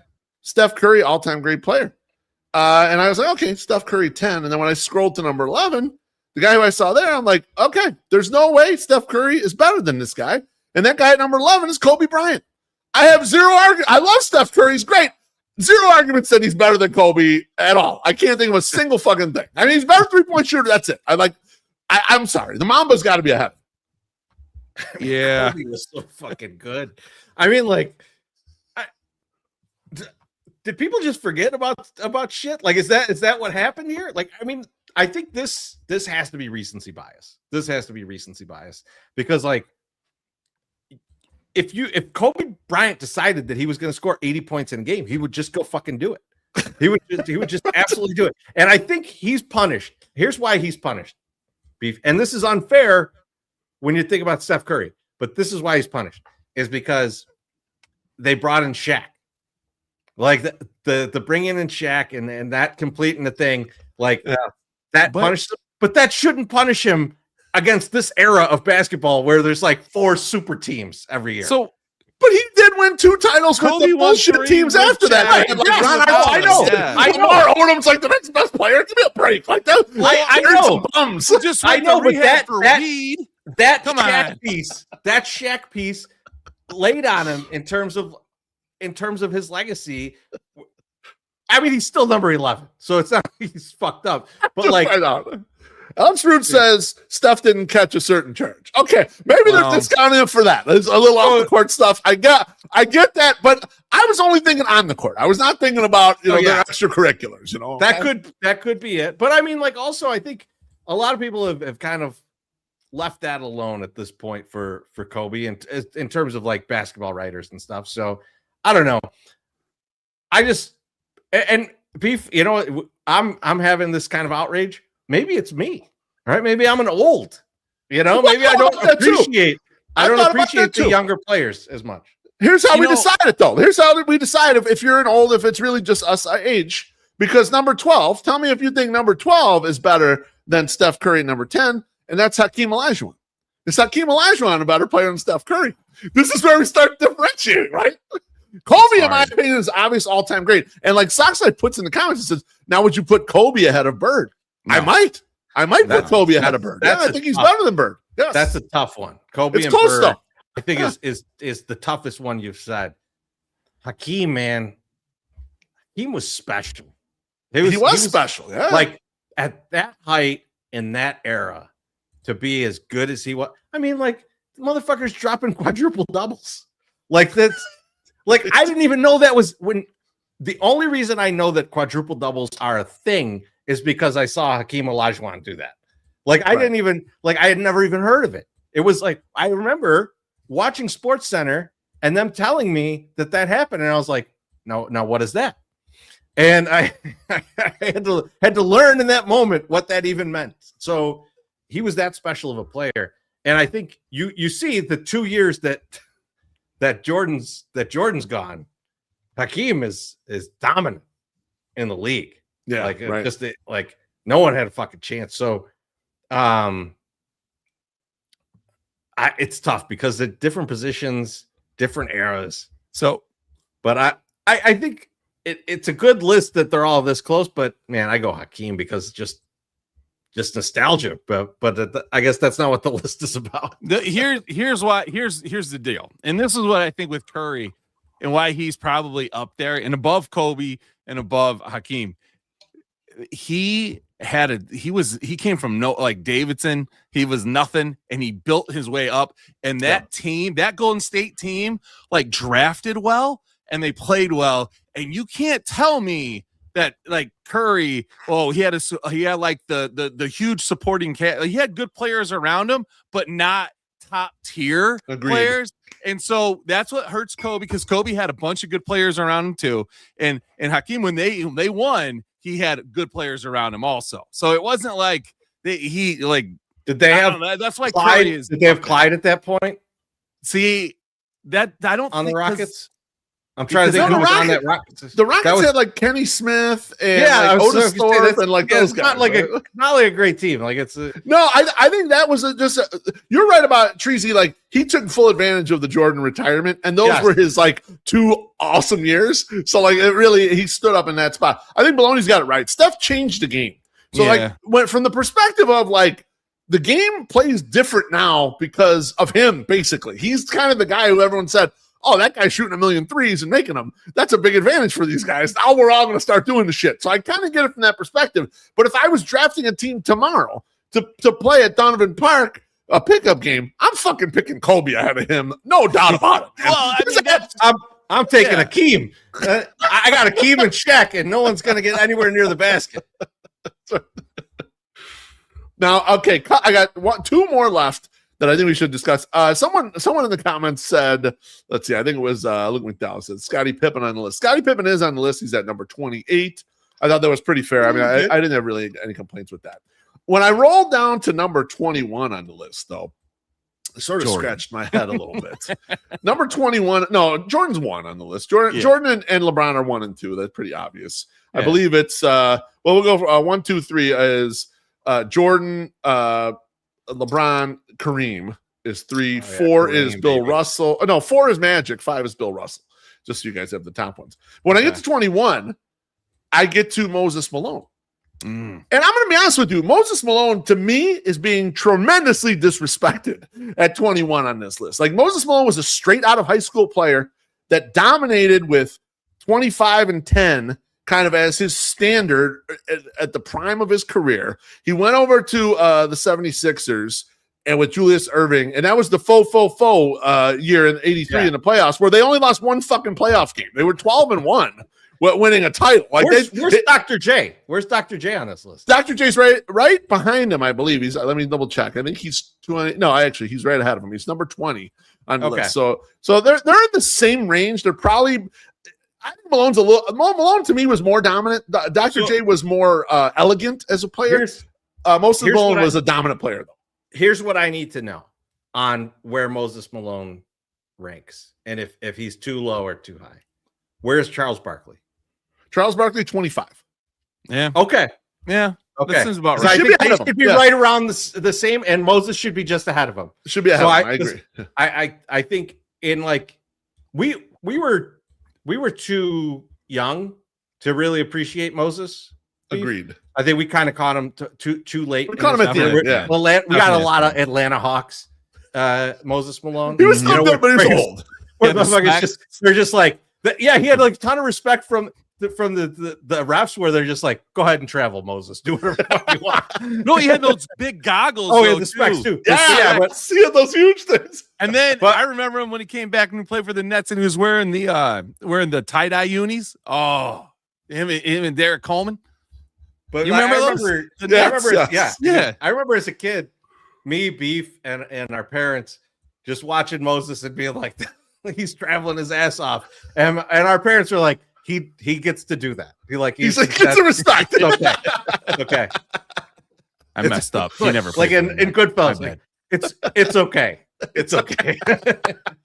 The last one that was the bullshit of all bullshits.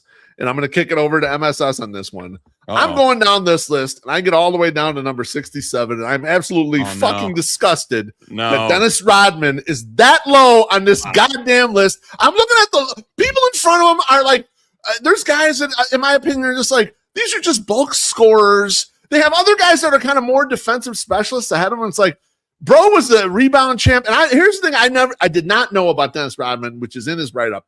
52% from the field for a career. Yeah. Which is excellent. Like, because he never shot. You forget the offensive part, right? He only shot if it was absolutely wide open. Yeah. If he's 2 feet from the basket, he's shooting. And he could be a 75% shooter, but he wanted to pad the rebound stat, so he was doing a little bounce off the backboard there, give him an extra rebound. Yeah, Dennis Rodman's a stud, dude. I mean, you just can't. And again, I don't want to say he was a game changer, but he definitely gave defense, like playing defense and playing that kind of shit and doing the little shit like that, like made it a big like boost. Like it made people want to work on the other side of the ball too, versus just try to score and be that guy, you know? So yeah, that's kind of a disservice. That was bad. Baloney asks, is Draymond in front of Rodman? Thank God, no. Draymond's 88. I would throw my fucking laptop if he's in front of Rodman. That would have been a very disrespectful thing for me to say. Rodman stepped on people's feet so Draymond could walk. That's right. Where's my guy, Mark Aguirre? Where is he at? I'm gonna guess he's not on here. Very, very good player. No, he's not on here. So that's very good player, but not a top 100 in NBA of all time. I mean, definitely a top player at DePaul. I mean, but I think an excellent player. He was good in the NBA too, though. Very good, very good NBA player. Sucks. Yeah, I think what's special about Rodman is that he jumps this kind of era, right? Because like the Bad Boys, which he was a part of, it was a violent ass team. Right. And that's kind of the end of the NBA allowing teams to have Bill Lambiers and just beat the shit out of you. Right. Like, I mean, like Kermit Washington's the real like end point, and then it kind of fades down. But the Bad Boys were still like a very like tough, violent team, aggressive team out there, and violent motherfucker. We're in Chicago. That's a violent team. Fuck them. Aggressive. But when he came, aggressive. But when he came to the Bulls, you know, it was very much a guy in the face, a player you weren't used to with the Bulls, where it's a guy getting in people's heads and like talking shit to people. You could watch it at the free throw line when people are at the free throw line lined up. You don't know what the fuck Dennis Rodman is saying to people, but whatever he said to Alonzo Mourning shook him to his fucking core, right? Like, and those types of things, and the defense and the rebounding, there wasn't much more of that out of that when that era kind of ended. And Rodman's like the last guy of that really did that. And like he transcends into like a thin vein of players that have been able to like really affect basketball from the defensive side. Yeah. And so he deserves a little bit more respect than where he's at on that list. Agreed so much. And David Crosby says it perfectly in the comments. Hated the Pistons. Yeah, we all did. And a big part of the reason was Rodman, and Isaiah Thomas is also on the list. And like, yeah, they have some great players there. And I love Isaiah. It was a tough era. So that's it. That's all good. I got for that one. But I'm glad you guys enjoyed it. I'm glad you guys enjoyed a little debate about all-time basketball players. That was fun. And I do feel that list is stupid, and so perfect for stupid as shit on the internet. That's bullshit. I'm gonna go next. It's okay because I want to. Yeah, go ahead. Yeah, up a little bit to music, and so we've talked about this a little bit before on the show because Billy Corgan just out there saying shit at this point, and I did a small segment on him saying that like. Collective Soul stole shit. Yes. And then they're like, we recorded this 5 years before Gish came out. So I don't know what you're talking about. But this is just a taste of Billy Corgan. This is a few years ago. He has on the Delete brothers from STP. I know you hate them, MSS, but yeah, not really. No. Imagine having someone on your podcast and doing this. But Scott ripped off a Pumpkin song in that song. Did he really? In which song now? In Plush? I don't know the names of the titles. Are you going to hit me for bread? Motherfucker doesn't even know the name of the song. Know the name. Accuses two guys on his podcast that he's brought as guests of stealing a fucking song from him. Yep. He's an outrageous prick already. All right. He is. Piece of shit. But this came out this week. And so I'm gonna give you the first part of this, and we're gonna talk about the first part of it because I got a lot of problems with the first part of this. So we're gonna get into this. This is Billy Corgan. This is this came out this week. I don't know exactly when this was recorded, but it's recent. Right. And he's talking about the downfall of rock music at the hands of MTV. Rock has been purposely dialed down in the culture. When would you say that began? Mid 2000s? Late 90s. I think the first, and again, this gets wizard behind the curtain, right? Somebody's going to say, well, how do you know, or who was the wizard behind the curtain? All I know is I saw the gravity shift. Okay. If you were at MTV or around MTV, 1997, 98, suddenly they decided rock was out. Right. When rock was still very, very high up in the thing. Okay. So he says rock's out 1997, 1998.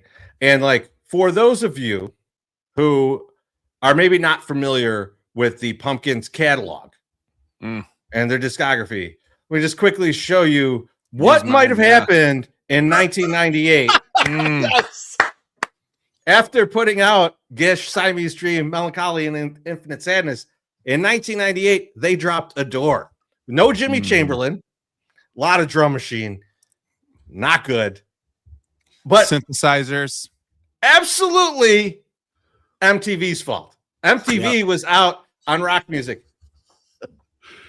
Kid Rock sold like 11 million albums that year. So don't tell me that like they're out on rock music. Now I will ask you guys if you feel that he's got anything of note here with like MTV started moving away from rock music in that time. No. I don't think so. I think they started moving away from the original grunge stuff, but there was plenty of rock music. So Beef, that is a great point, because what I was looking at was like what alternative bands are still around at that point, and there's not many. But what is becoming a thing at that point, because he talks. We'll get into the next piece a little bit, but he talks about rap music coming in, and it's actually like for rock though, new metal comes in. I say Limp Bizkit, because when he's saying like when he starts to talk about rap music taking over, blah blah blah, it's like, dude, Linkin Park is still like having top selling albums of the years into the 2000s. So like, I don't totally agree with what he's saying, but I did like that he decided that he was going to go this route on rap coming in. Let's get into this part. And it was replaced by rap. Right. They immediately changed the way their standards and practices immediately shifted. Right. So now that things that weren't allowed were suddenly allowed, people were waving guns. Okay. So some people assert that the CIA was involved in all that, again, above my pay grade. What the hell? Late 90s. They changed things so that people could wave guns in videos. Now, this is 1992, Dre Day video. Yep. 1992, 5 years before he says they started to allow this on MTV. Dre Day was all over MTV. Yes. This is a whole group of dudes chasing the fake Eazy-E out of the factory with AK-47s, which they in turn shoot up his van with. that was 1990. That's 5 years before he said that they changed their standards and practices to allow this. And then he's the CIA thing. What? Like the CIA was like, please promote rap music. Fuck the Pumpkins. Please, we need gangster rap in here. By the way, let's stop for a second.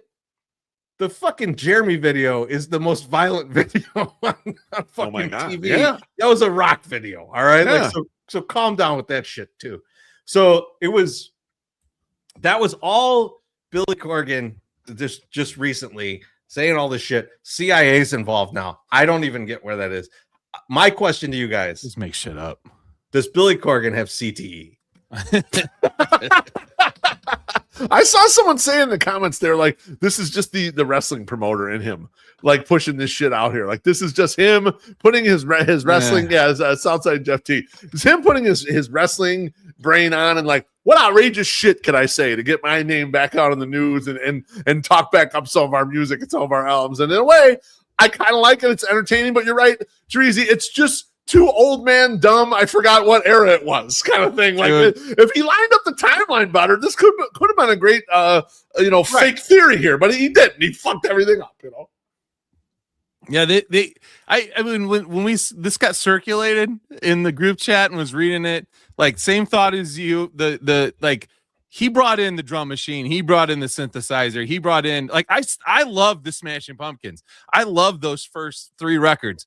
I'm a huge Pumpkins fan. Went and saw the Pumpkins every year for like 7 years, and then when that Adore came out, I did not buy it because that was bullshit. That was not rock anymore. I was done with that.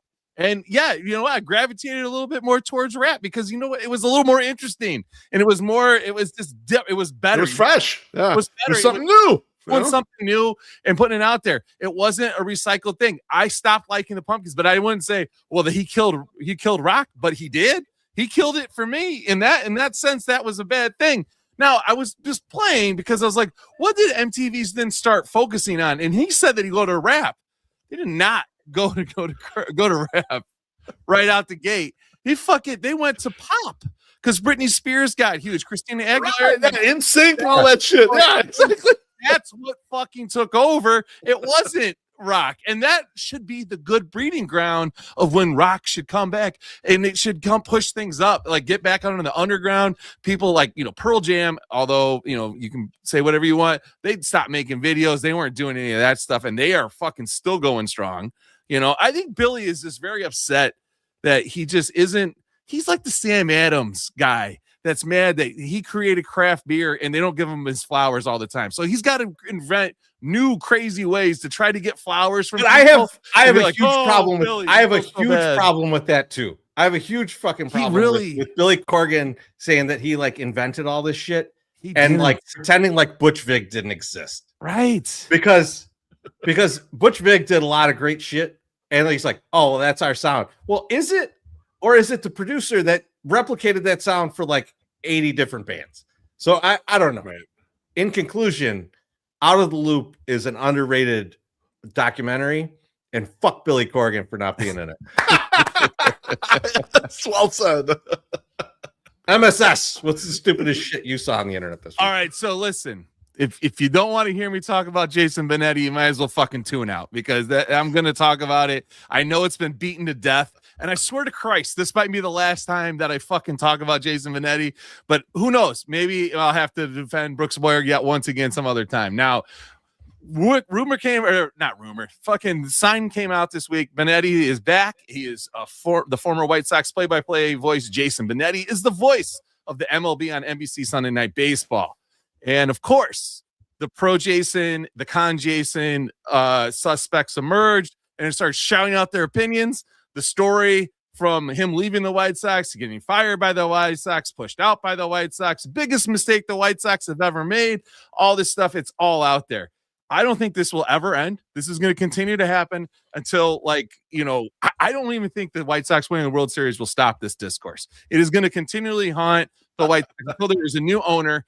I am seeing people saying when we get Ishbia back, hopefully his top priority is to bring back Jason Benetti. I am like this. It's just, I'm floored. That's what's happening. So now a tweet came out during this week, like this in the last 2 days. And I have hidden the person's name because I like the person and I'm not attacking the person. I'm only attacking the tweet. Friend of the 108, friend of the Aju, BZ at BZ Insane pointing this out to me. And the tweet says, of all the reasons to be upset as a White Sox fan in recent years, Jerry fumbling the best broadcaster in sports today is the most unforgivable. It was ridiculous then and grows more and more absurd each year since. Miss Yo, Jason Benetti. Now, I said yo, but it's supposed to be you. Miss you, Jason Benetti, but it was misspelled. So I wanted to keep the quote clear, which I'm having trouble with. This beer sucks, but it's got a lot of alcohol in it. Now, I read this tweet, and I am like, I just don't agree with this being the most embarrassing thing and the most offensive thing that the White Sox have done in the recent years. So I put together a little list of things that I think are quite more embarrassing and more unforgivable that the White Sox have done like in recent years than letting Jason Benetti out of his contract so he could go pursue the job that he wanted to take with the Detroit Tigers. Okay, here they are in no particular order except for the last one, which I think is the most important one. First up, trading Fernando Tatis Jr. for James Shields. I think that's a little more unforgivable than letting Jason Benetti leave. Trading away future first round Hall of Famer Chris Sale, for players that it could have happened, but they did get rid of a first ballot Hall of Famer. Signing Yasmani Grandal. Not really the greatest. First year worked out okay. Yeah, but for the most part, you got Edgar out of the 4 year. I'm with you. Might have tore apart the clubhouse a little bit. Maybe didn't make it things so great. Signing Mike Clevenger, I think is multiple times. Little. You can just double in the Omar Vizquel part. Yeah. Put Omar Vizquel with him. Yeah, that's good calling. Making Andrew Benetti your highest paid free agent ever. That's kind of a little unforgivable that we haven't done that. A little one for the fans. Ending dollar hot dog night. That's unforgivable. Tough, yeah. I hate it. This one, catastrophic failure that we called the rebuild. That's pretty unforgivable. We traded away, a Hall of Fame Chris Sale to start this rebuild, and it just did not work. The quote, "Ask me after the parade," was more unforgivable than trading or getting rid of Jason Benetti. Failure to develop Yohan Moncada, Eloy Jimenez, and Andrew Vaughn. That's all three of those things seem a little bit unforgivable. I have a bunch of good ones. I'm going to be honest with you. Hold on. I'm not looking at it, so then we can go back and look. Canceling Sox Fest for 4 years, and then when you bring it back, change the format that the fans absolutely loved. That seems a little much more unforgivable from a fan thing. Hiring Pedro Grifol. And then the last two. Someone got shot in the stadium and they floated the theory that a bullet fell from the sky, and there hasn't been an update to that in how many years? A little more unforgivable.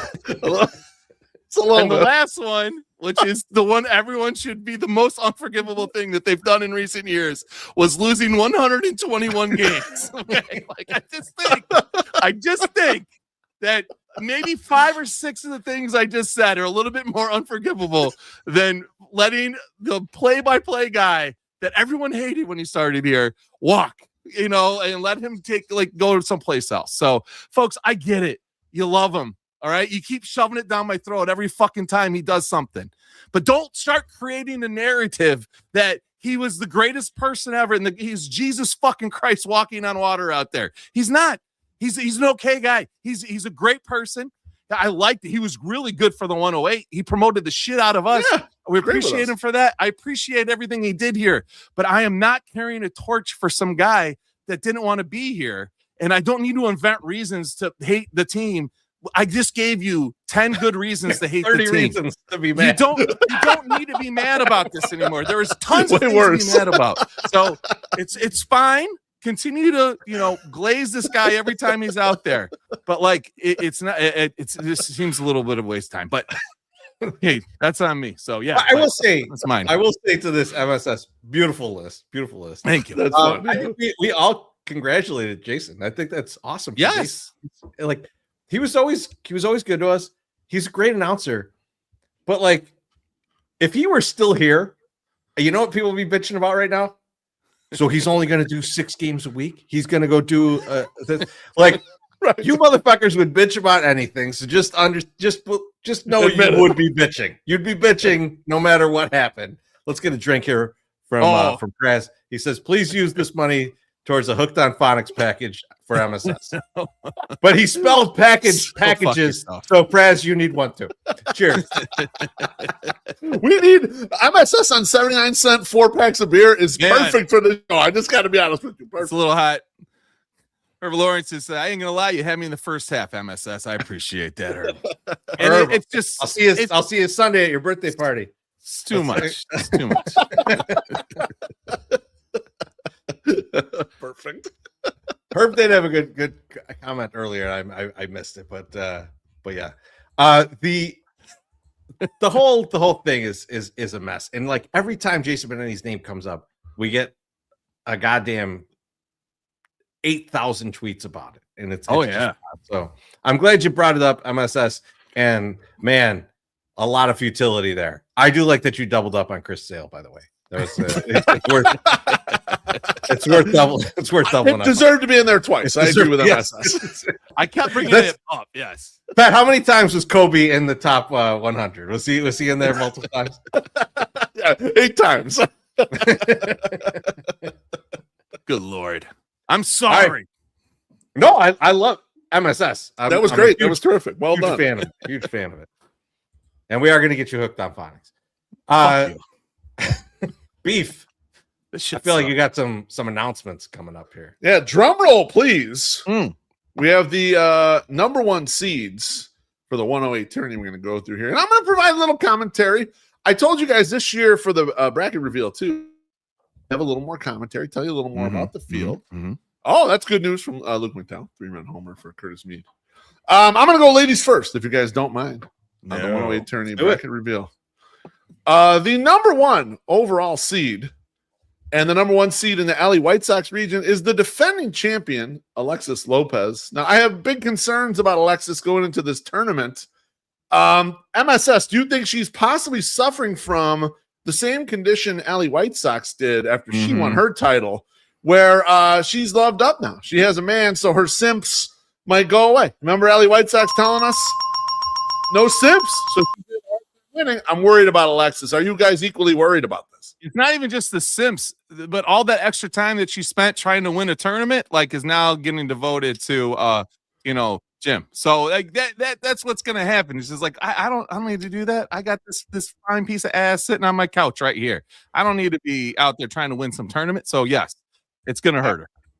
All I want to say about this is that it was hilarious when Allie told us, I've got a boyfriend now, so I've got no simps left.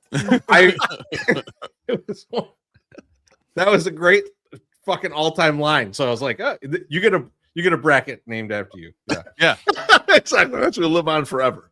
All right. Up next, the number 1 seed in the Summer of George region is Missy Carroll. And I'm going to be honest with you boys. I think Missy Carroll, this is her best shot to win a title. I think this is kind of the year. She's rested. She's redevoted to doing the content. I'm really feeling like she's got the best shot here. I didn't make her the number 1 overall seed, but if I was putting betting odds down, I would have her as the favorite to win this tournament this year. Plus, she gets that extra vote from Sox Crave, so that's going to help. She's got her own burners. You're right about that. She's got 3 votes now. For personal, she's got Southside behavior and Sox Crave. She's rolling. She's rolling. So yeah, no, I agree. She does have a good shot to win it. Now, is she going to get too nervous, though, and try to overdo things instead of just letting things come naturally? I think she needs to just be natural and not try to overdo it. My only advice is no overnight streams. Oh, God. Not helpful. Not helpful. It was a great idea. I liked throwing shit at the wall and figuring shit out, but the overnight stream didn't work out. Bad idea. No. Especially because this is a sprint, right? You're gonna need to sprint this out. And this is the shortest tournament. It's a little different, since the first year, I think. It is. Yeah, it is absolutely the shortest one. The next up, the number 1 seed in the Wave Sucks region, who's having quite a week, is Candice. Now, Candice, I would have liked her as like one of my secondary favorites in this tournament, except last weekend she tried to give me some shit. First, she claimed that Praz had been put in the 108 tourney before as a previous Cubs fan. No, that was complete bullshit. And even Praz came out and said, no, he was not, because she was trying to vouch for her Cub fan friend, Tiffany, who's totally fine. Nothing wrong with her. But into the tournament, I'm like, no, we don't do the Cubs fan thing. We have only done the Cubs fan thing once, and that's for Amy Nommensen, and that's King Nom's queen. We were willing to do it. Then later this week, a picture surfaces of her in full Cubs regalia. So I think someone who had a really good shot, who was the number 1 seed, that's going to be rough. Yeah, her stock is really sinking right now. It's absolutely brutal week. I don't know what she's going to do to come back from this. I think she is the number 1 seed, but it's tough right now. I think she has enough game to bring it back from that. We'll see. I like it. I like that. And the last of the ladies that is a number 1 seed. This is in the 108 region. And this is Sammy White Sox. Sammy White Sox was a Cinderella story last year. Yes. Making it to the finals. She got down to the final 8. She was knocked out by Sox fan Mike, which is a goddamn tough matchup in the final 8. So putting her back up here as the number 1 seed. She really shot through. Didn't have a lot of close matches, truthfully. Just did a great job. And you see she's got the 40 taped to her hand right there. That's 40 hands, baby. Edward 40 hands. It's a good look right there. I think she's got a great shot coming out of that bracket. And now we haven't released the brackets yet, but I think it's a winnable one for her. I think she's got a good shot coming through there. So that's the women. Let's hope she didn't get that's a solid start. That's a solid start. Did Sam obtain a boyfriend in the offseason or anything that could I don't know. hurt her Sims? Maybe not a public one. We so don't know. She's okay. We don't know. Yeah. If we don't know, then the Simps don't know. So that's I'm not seeing anything. It looks like she's real high on Kyle Teal, so I think she's okay. I think she's beautiful. Let's go to the men for the final 4 number 1 seeds. The number 1 seed in that classic view region is Alex Rude. Alex Rude made it to the championship last year. Chorizy-E. Hell yeah. Rude boys went all the way to the final, ended up losing to Alexis Lopez. I think he's got a great shot.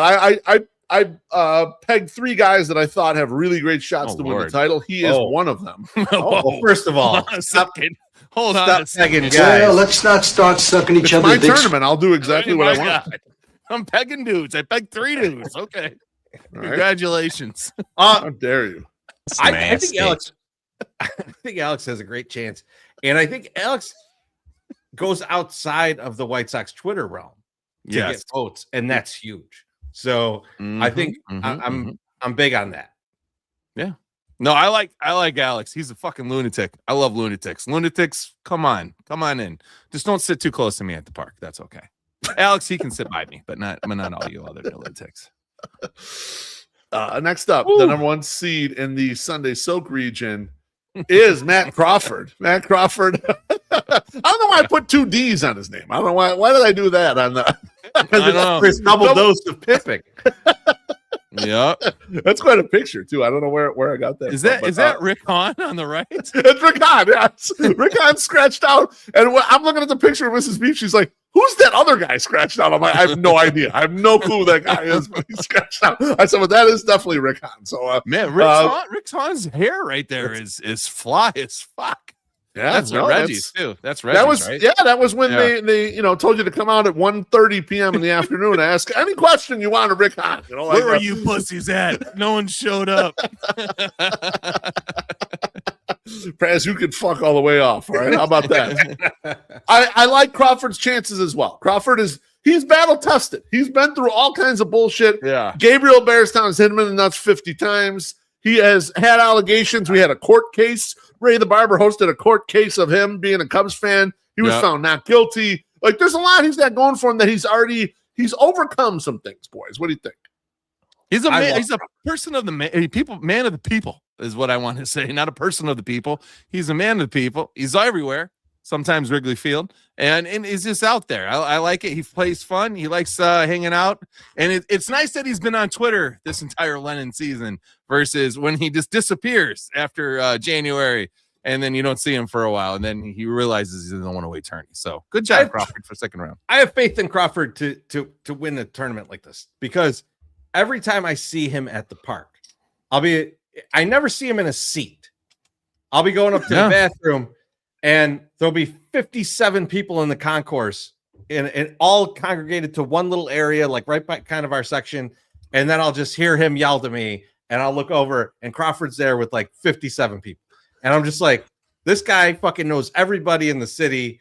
Yes. I have some faith in him to get a bunch of votes outside. Like getting the votes from outside of White Sox Twitter is the key. And that's agreed. That's something I think he can do. Just like Alex. That's why I think they're great competitors in this. Yep, totally agree. I think that is a key for them. Next up, the Whiskey Gotcha region. We got to go back to our 11th Ward boys. Bob Tolan. I reached out to Bob Tolan. I said, "Hey, Bob, tournament time coming up." He said, "The boys are all juiced. They're ready to go. They're ready to win a goddamn region. They're ready to win a goddamn tournament." I don't know if they got enough juice to go all the way, but I think that Bob Tolan can win the Whiskey Gotcha region. He won it last year. I think he can get to the finals again. No. Here's the problem, Beef. That's bullshit. Okay, go ahead. Previous years, I'm over in Pilsen. I don't got a good eye on Bridgeport. Yeah. Now I'm back in the mix. I'm driving around the neighborhood, getting out of the neighborhood, going other places. I drive by places. Not driving too much. Yeah. Turtle's dead than a motherfucker. Oh, the 11th Ward boys, man. I mean, look, man, it's a beautiful Tuesday night. That place is empty. Where are you guys at? I feel like the 11th Ward boys have given up on the 11th Ward. Man. And so why they've been scared since we made them take down the Sheriffino posters. Remember, we yelled at them. Exactly. They finally took him down off the viaducts. And then they just left. And they just left. We ain't seen them since. It's embarrassing. It's embarrassing. I don't even worry about them hearing this because they're hiding somewhere. They're not probably in the viaduct enough to be out in the 11th Ward streets anymore. It's embarrassing. They went to the mattresses. That's right. They're not around. And the last number 1 seed for the 2026 108 tournament. We'll reveal the entire bracket, all 160 participants next week. We'll have some guests on. It should be a lot of fun. There we go. Is the number 1 seed in the White Sox Dave region, and that is Sox Optimist. Sox Optimist. He was just on the Jus. I told him I thought he was one of the 3 males that could possibly win this. He told me he was not going to go skin to win, was not going to show the abs. Interesting. I think that hurts him a lot. I think if he's not willing to take the shirt off, he's got big problems. His bracket might be kind of too tough for him. Put that picture back up. You got it. Because it looks like his head's shaved, right? But it's not MSS. No. Look at that. Look at that Nick Hexum 311 hair. Yeah. What do you think about that? How you feel about that? Your brother said that before. I know one guy who's going to vote for him just based on that alone, right? Like his drugged out Nick Hexum look. Like this is definitely like a pothead good stuff. I love it.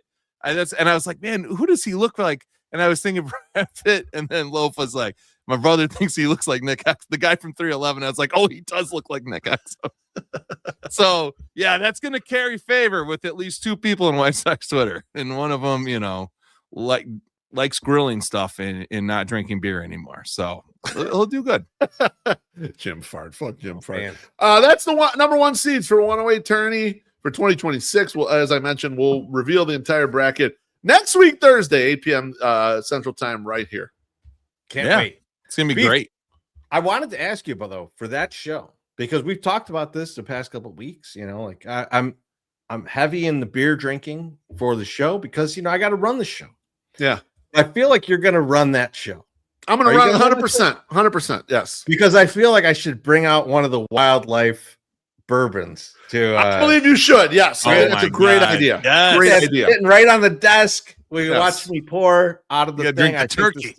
This could be. The more intoxicated you are, the better your commentary will be about individual matchups and the brackets in total. So yeah, if you could start about 3 p.m. next Thursday, that would be perfect for the show that we're trying to put together. I would love it. All right. I'll check with Billy Corgan and make sure that the CIA is okay with me doing that. Fellas, they started drinking whiskey out of roosters online. I think the CIA said it was okay. He's drinking whiskey out of a turkey's asshole. It's definitely a CIA operation. That's why we had to play the Vic Theater this year. Yeah. Boys, it's time for thank yous and GFYs. Beef, who are you thinking of GFYing? I'm going to thank Danny Miller and Jacob Thome for having me on Hot Takes and Heaters. I had a ball going on their podcast and just ripping up. You guys know how Danny Miller is, man. Easy going, has fun with it, likes to shoot from the hip. Giving me shit, give me shit about MSS, give me shit about you, Chorizy. Like, I had so much fun. Like, I would 100% do that show again. And we were laughing about how a lot of the Sox Twitter shows are very buttoned up and they try to do it a certain way. Mm-hmm. And and our shows are not like that. We want to have some fun and laughs and fuck around a little bit. And I had a great time. How many words did Jacob say during that show? He talked a bunch during this one. We pushed a bunch of stuff back to him to get in there. And I asked him right away, I said, are you just like, are you superstitious about that mic? Or are you just like trying to hide from people? You're a little nervous about that. And they were telling us the mic like falls over if you lean it a little bit. And so they couldn't lean it, I told him last week I like it personally because I like the foul pole. He's got that classic view for his setup. So I'm proud of him for that. You see him it was a great show. It was a great show. Thank you. And that show is fun. The bingo card I'm excited about. We got to get. I feel like they need more spots in there though. We got to get the word out. Got to get. If they need us to rapid fire at the end to help them finish it, we're happy to. We'll come up with some ideas. No question. Yeah, 100%. We're good ideas. MSS. Who are you thinking are GFY? I want to thank the creator of the 108 tourney, BeefLoaf, for all the hard work that he's put into the tournament to get us into this point. I also want to thank you to all the number one seeds for all the work that you're going to do and how hard you're going to work to make this tournament a success. Those things are very close. And then after that, I want to thank the guy that sent me my brand new Mark Aguirre bobblehead. Hopefully I'll get him to sign next time. Yes. Now, I had a couple problems with this bobblehead because if you can't see, that basketball is tiny. It is tiny. It doesn't even look right. I have his first one, and I like the first one, the basketball size, a little better. But I'm definitely putting these in the car. And next time I see Mark, I'll be like, hey, I know you're trying to get a set in right now, but I need you to sign these bobbleheads for me right quick. So DePaul Legend. DePaul Legend, baby. DePaul Legend. And the guy 100%. And eBay was like, oh, Mark Aguirre's actually from Chicago. I hope you're a fan. And I wanted to be like, bitch, I work out with the motherfucker. It's Friday. So don't be a friend. Hell yeah. Yeah, we're friends. So yeah, but thank you, Love, and everyone that will participate in the next week here in the 108 tourney, which is going to be a fun time. Chorizo, who are you thinking of GFY in? Well, I told you guys right before this show, I have a huge GFY. I fucking log in this. So we use StreamYard to upload this, to do these videos, to do all this shit. I log in and it says, congratulations on April 2nd, 2026. Your StreamYard subscription will renew under the business plan at $2,988 per year. Yo, this is a $2,000 increase on our bill. We got to start selling cocaine out of the 108. I mean that's the only option we got. Aren't you so excited about this?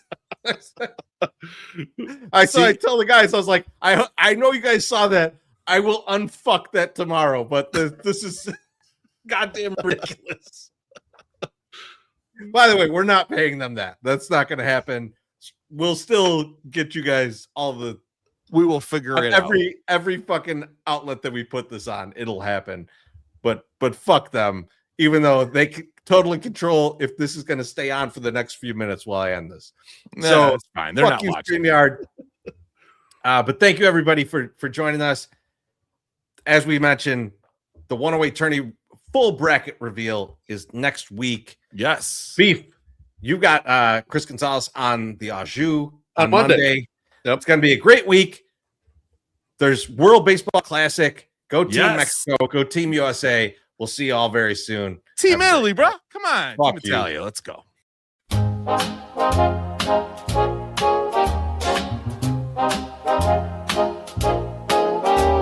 Thanks for spending your little Friday with us. Hope you enjoyed yourself.